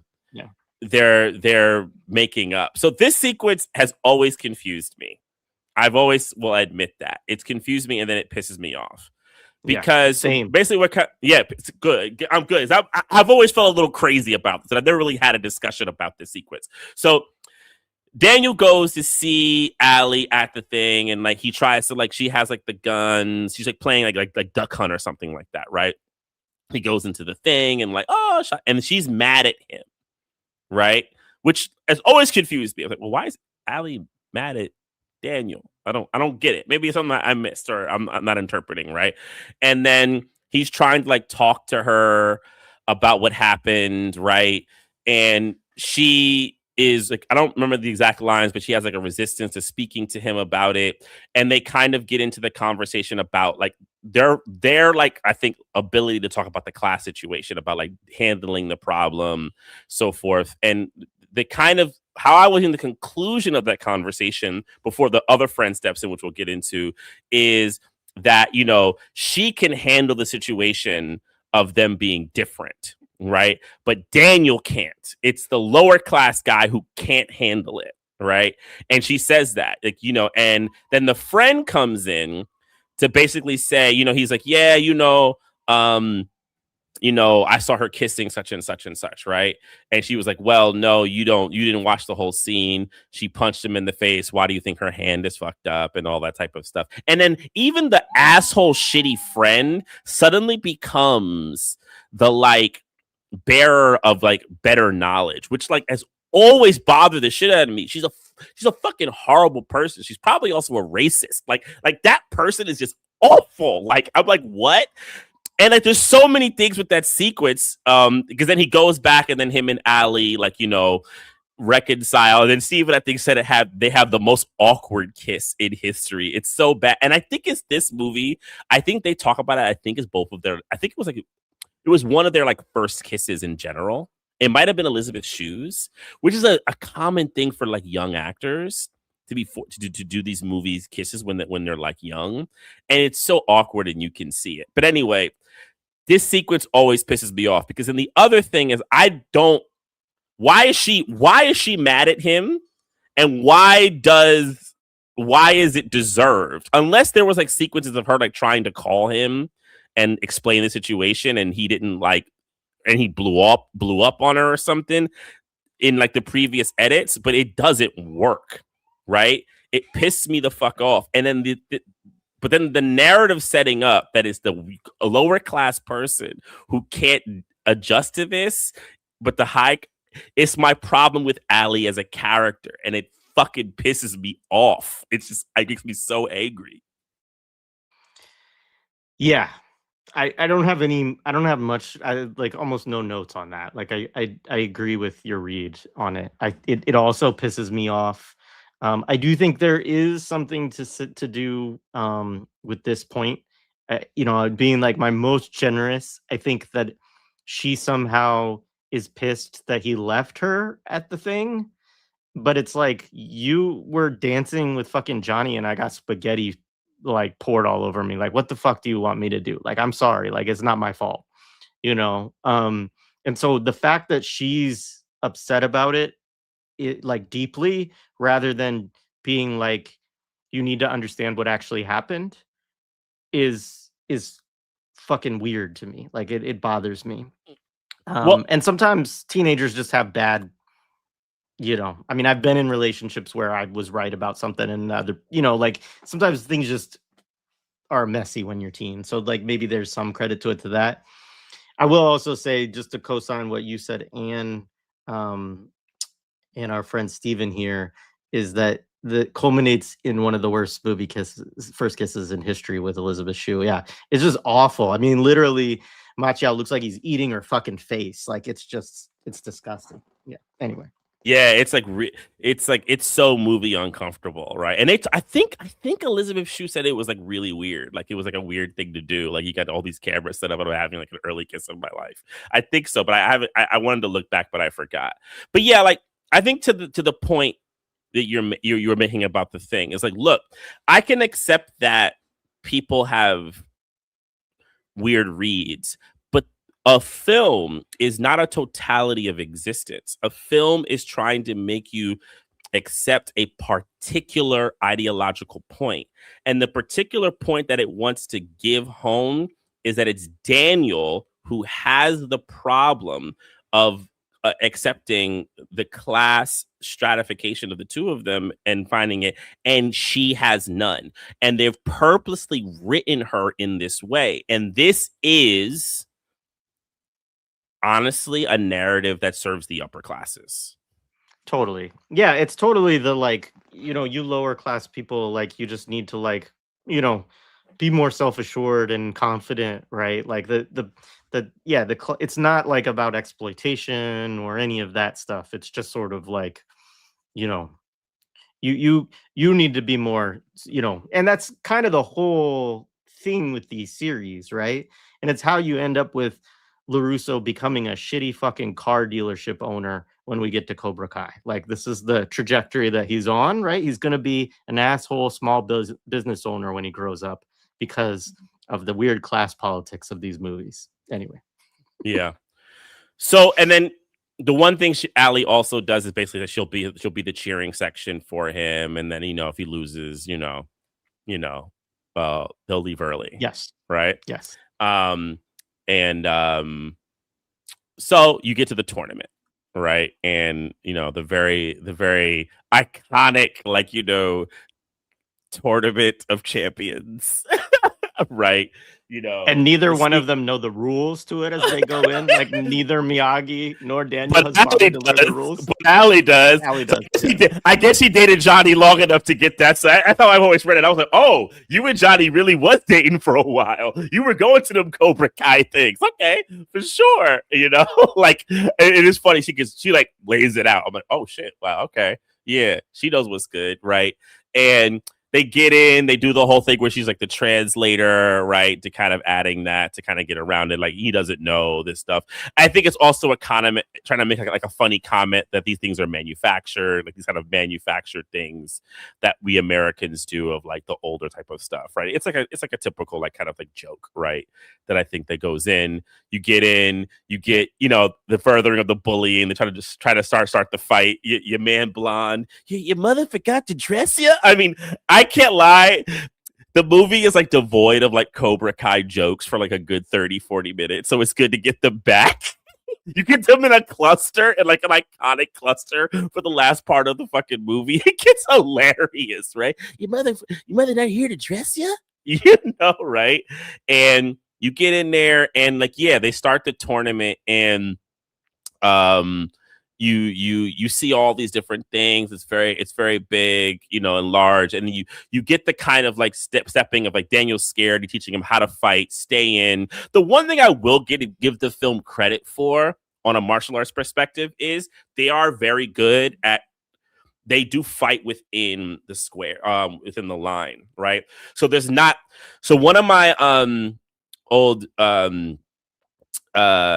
martial arts teachers told me, he says one of the things he hates about martial arts movies is in America is like all the wide kicking to kind of like over show moves. And he says, you know, you kick in, right? And I will say the film is very good at like keeping them within, and things are like really within there, right?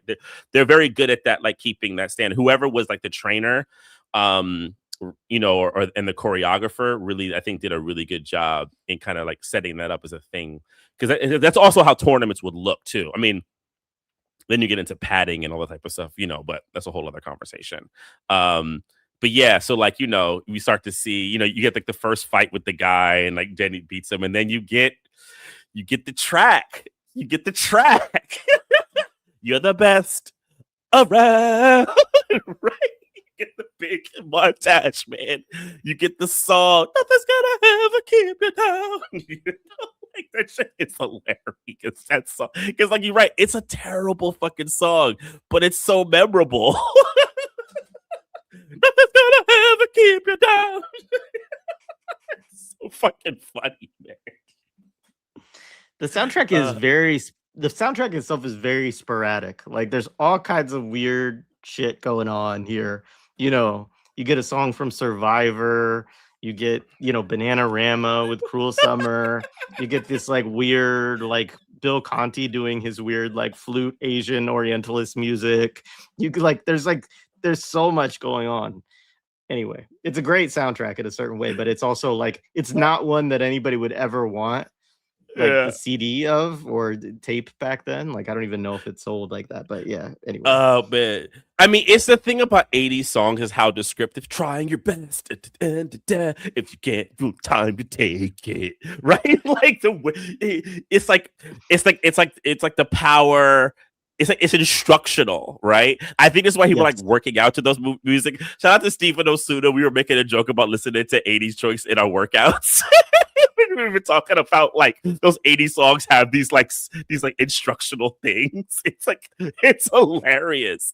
But then like, yeah, you see all the different montages with like Johnny. I mean, the big thing they do is like showing Johnny fight. You see Daniel go through the different Cobra Kai people for a while, right? And then you also get the other guy who Johnny has to fight in the semifinal, right? He's doing stuff and Johnny kind of says he's not that good, right? But the first thing is, the other thing about Cobra Kai in this sequence is like, I've always read like they did lines of coke before they went up, because they're really like this. Like they're like, you know, like the way they're fighting is hilarious. Like they were in coke lines. You know, you got the body bag dude first when he gets punched right in the chest, right? No, and then you get other dude, you know, bleach blonde guy who likes to do this with his neck. I always remember that shit, right? You know, and he loses bleaches to Daniel. The dude who bleaches his fucking eyebrows, even like it's right, just like right. And the eyes, you know, really like trying to do the eyes, like bulging out the eyes, you know, like they really. I mean, I think it's part of the reason why they became iconic because they're so cartoony, right? You know, like it becomes so cartoony, and like people that like take that cartoon, it becomes a thing that they can like translate, you know, later into like a kind of an archetype, right? And go ahead. Well, yeah, I mean, I do have to jump soon, so I'm just gonna kind of move through a couple of these different sequences, and we can talk about whatever. But like, so you get so the semifinals, right? So this is where Johnny beats the way the guy who actually knows fucking karate. The one Asian karate actor in the film, right? And then Daniel goes up against Bobby, right? And this is the whole crease coming in. I want him out of commission. But Sensei, I can beat this guy. I don't want him beaten, but I'll be disqualified, out of commission. And then Bobby comes in and does this like flying leg kick right at his knee, like brings all this pressure right down on his fucking knee. And then he has to be he has to be taken off, and he's in the training room like he's about to die. Like they have him like out on the table and everything. The doctor's in there, like which of course, you know, yeah, if that much pressure went on your knee, you know, it would probably be he probably tore something or fucked something up. Like it's not good at all. But then like everybody leaves, and then you get the scene. Go ahead. The best part of that shit is the sound, because then not only do they like extra reverb the clap, they add some kind of like swam to it, so it's like swam. And I just love it's like Asian superpowers, right? You know, like, and like of course the power of the cut, because the imagination is stronger than what you would ever be able to do visually, right? They give you the hit earlier when he does the thing. When he's after the paint the fence sequence, whatever, like that. But then, you know, he goes in, and then, but then, you know, they're about to give Johnny the thing. Daniel LaRusso's gonna fight. Daniel LaRusso's gonna fight, right? And you get the whole fucking final fight between Daniel and Johnny, as Daniel's like limping the entire time, right? You know, and like, look, I know athletes talk about this, right? You see it with like basketball players, right? Like Isaiah Thomas, when what was it? The finals, was it the famous game 6 where, I mean, was his ankle like, it was torn or something? Something was the fame against the Lakers. Yeah, I know the game you're talking about. I thought it was just like a really bad, I think sprain. it was a high ankle sprain. Yeah. But and like where he was like, I mean, look, I'm not speculating. Isaiah Thomas was a tough motherfucker. But he talked about like and so I'm not gonna speculate he took anything extra, but like I'm saying that like he said that shit was like destroyed. And I think because they didn't win game 7, they lost it. And he said part of it was he was so jacked up. Like he knew he wasn't he believes that they would have had 3 championships had he not gotten hurt. They would have been able to beat them, right? So like I get it that like there is this thing of like the athlete can push past it once they're in the motion, right? And I'm not saying that like it's just funny to kind of add that to a dude who just did his first karate tournament. Yeah, and they're just, I mean, the NBA guys are not shy. Like they don't talk about it like that, but like they definitely give them drugs. Like, you know, like that's allowed. Like it's not even, it's not like a frowned upon, like, you know, like thing. cortisone shots. Although I mean, I never check track. It's like cortisone and all that type of stuff where you can kind of get through it like really, really, really quickly, you know, taping and all that type of stuff. Right. So, you know, to do that slap and like throw it in, and he goes up there and Daniel can just make it happen. Right. You know, but yeah, the final fight, you know, it's like, I don't know. What do you think, Jay, about like the final fight? Any thoughts? I mean, I do love the get him a body bag, you know. Yeah! I mean, dude, I always wonder how that was. Did they like tell him to do a bunch of shit and he was just like improv because he fucking was killing it. And when it was the editor like, oh my God, this dude is murdering shit. I need to just add him into the get him a body bag. Like, it's so funny. It's so hilarious, man. It's so it really does add to Crease too, because Crease is there with his little, his little focus, and you're getting these like hyper cocaine kids. Yeah. I mean, one thing I forgot to mention too is like right after like Bobby, that's the name of the kid, that the body bag kid who fights him before. After he does the flying leg kick on his knee, he goes, Daniel, I'm sorry, I didn't mean it. And I was always curious of whether he was trying to keep himself from getting disqualified or whether he actually had like started to feel, because this is one of the things that they do, right? And this is kind of to connect into like Star Wars, right? Is they start to make the Cobra Kai kids, like, even though they're still like doing the crazy chanting stuff, they're slightly humanizing him in response to Crease, right? Because Crease is just like outright fashion, like kill this motherfucker. Like, I don't care if it's done by the rules or anything. And they're all kind of resistant to that. And then Johnny does as well, right?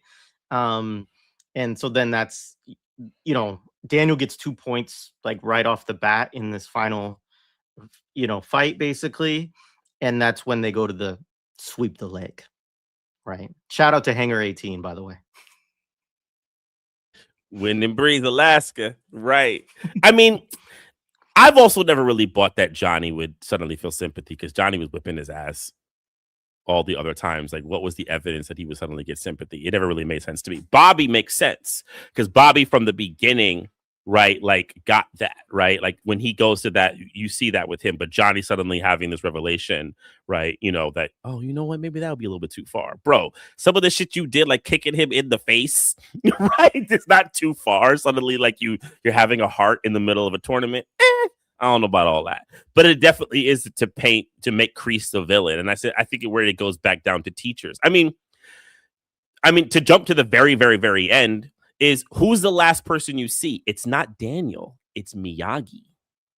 And I said this about because it's the same shot as the end of Lean on Me, right? That's like the big thing, right? It's the same kind of shot where you see Joe Clark and you also see Miyagi from a distance. So it's about stamping him, right? So in a way, it actually is also Miyagi's movie in that way, right? Yeah, I'll just say that and stamp that there. I don't have time to really extrapolate that too much here, but like, yeah, I mean, and then because you get and like it's funny the Bill Cosby music, and it's so funny. Like it's just so. I'm watching it again the other night, and I'm just like, oh, this is just you're just like, oh my God, it's so Hollywood, and the sound finish him, coming through, and like. And then it's just this kick with the arms going up like this, right? Like it's a counter move, right?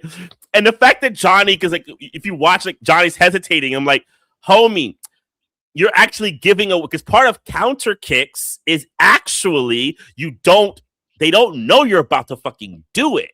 You come in and then you get him, but he displays the counter move before it. And Johnny just walks right into it, catches it. Dude, Johnny would have been like, "What?" Like he would have been like, "What? What are you doing?" Like, the 1 in 3 is actually more realistic, where like the dude's doing the shit, and the guy goes, "What is he doing?" Right? That's what Johnny would have done. No one can defend him too, mate. No one can defend. Exactly. You can't defend it. No. I always remember because I took no karate, that was the one thing that I would always like practice, right? Like you watch this is the thing, as a kid, you're like watching these and practice, and I would like, like do it with like my friend who like knew karate, and he'd be like, that's not a thing. Like he's like, it's it's like he's like, we learn how to do that like in like week 2, and it's not, this is the idea that you can't defend it, like it's ridiculous. Which is obvious when you watch it, but it's just funny. Yeah. And then it's so funny that Allie runs on, right? I kind of also hate how Mom just gets erased in the movie once he gets with Allie. It's like Mom has such a character, and then like Mom does not exist. Like she really doesn't, except for like the sequence where she takes them to the the tournament. I mean, the game place, and she's at the tournament, but I feel like she has no real lines at the tournament. She just kind of like looks at him and she's a little nervous. Right. There's a little bit of a dialogue when he's hurt about like you've already proved it, that kind of stuff, but not much. Yeah. And yeah, so then he beats Johnny. I mean, the movie ends so fucking abruptly too, right? So, and it's somebody, as Secret Dance Move said in the chat, like 2 literally just picks up right at the end of this one and just continues right on, same night and everything. There was a rumor that I read that 2 scene was originally written to be in 1. Could be, yeah. I had heard that. Some folks said the rehearsal version too also adds context to like their relationship issue at the arcade and all that kind of stuff too. So we should go into that stuff. But yeah, I think there's definitely cuts, right? That take away context. It's like a cut. I said that earlier. It has to at least be a cut. It's still bad. And the movie's long enough. Like 2 hours for an 80s movie like this was a long time. Like they didn't do the fucking Marvel like 3.5 hour movies back then, you know. So anyway, the only thing I would just add, I do have to run, but you know, Johnny, of course, you're all right, LaRusso. Like at the end of it, as he like hands him his trophy after you've beaten the 2-time champ. Like it's just so ridiculous the way that like just kick him in the face. Tournament like just shifts. He's no longer going to have any problems with bullies and all of this, right? Like the upper class respects him. He's now made it because he's now a karate champion. He has now defeated his class position by kicking it in the face, you know? It's like, it's just, it is that read of like how people in America think of class and class kind of like moves, right? It's their version of class warfare for sure. Yeah, for sure. All right, y'all. I'm sorry, I do have to run out. This has been great. Thank you, Mtume. I think we'll be back next week. We have to pick what we're doing, but we'll be back next week. We got some different ideas in the works, so some good stuff coming up. All right, peace, everybody. Folks. Peace. All right.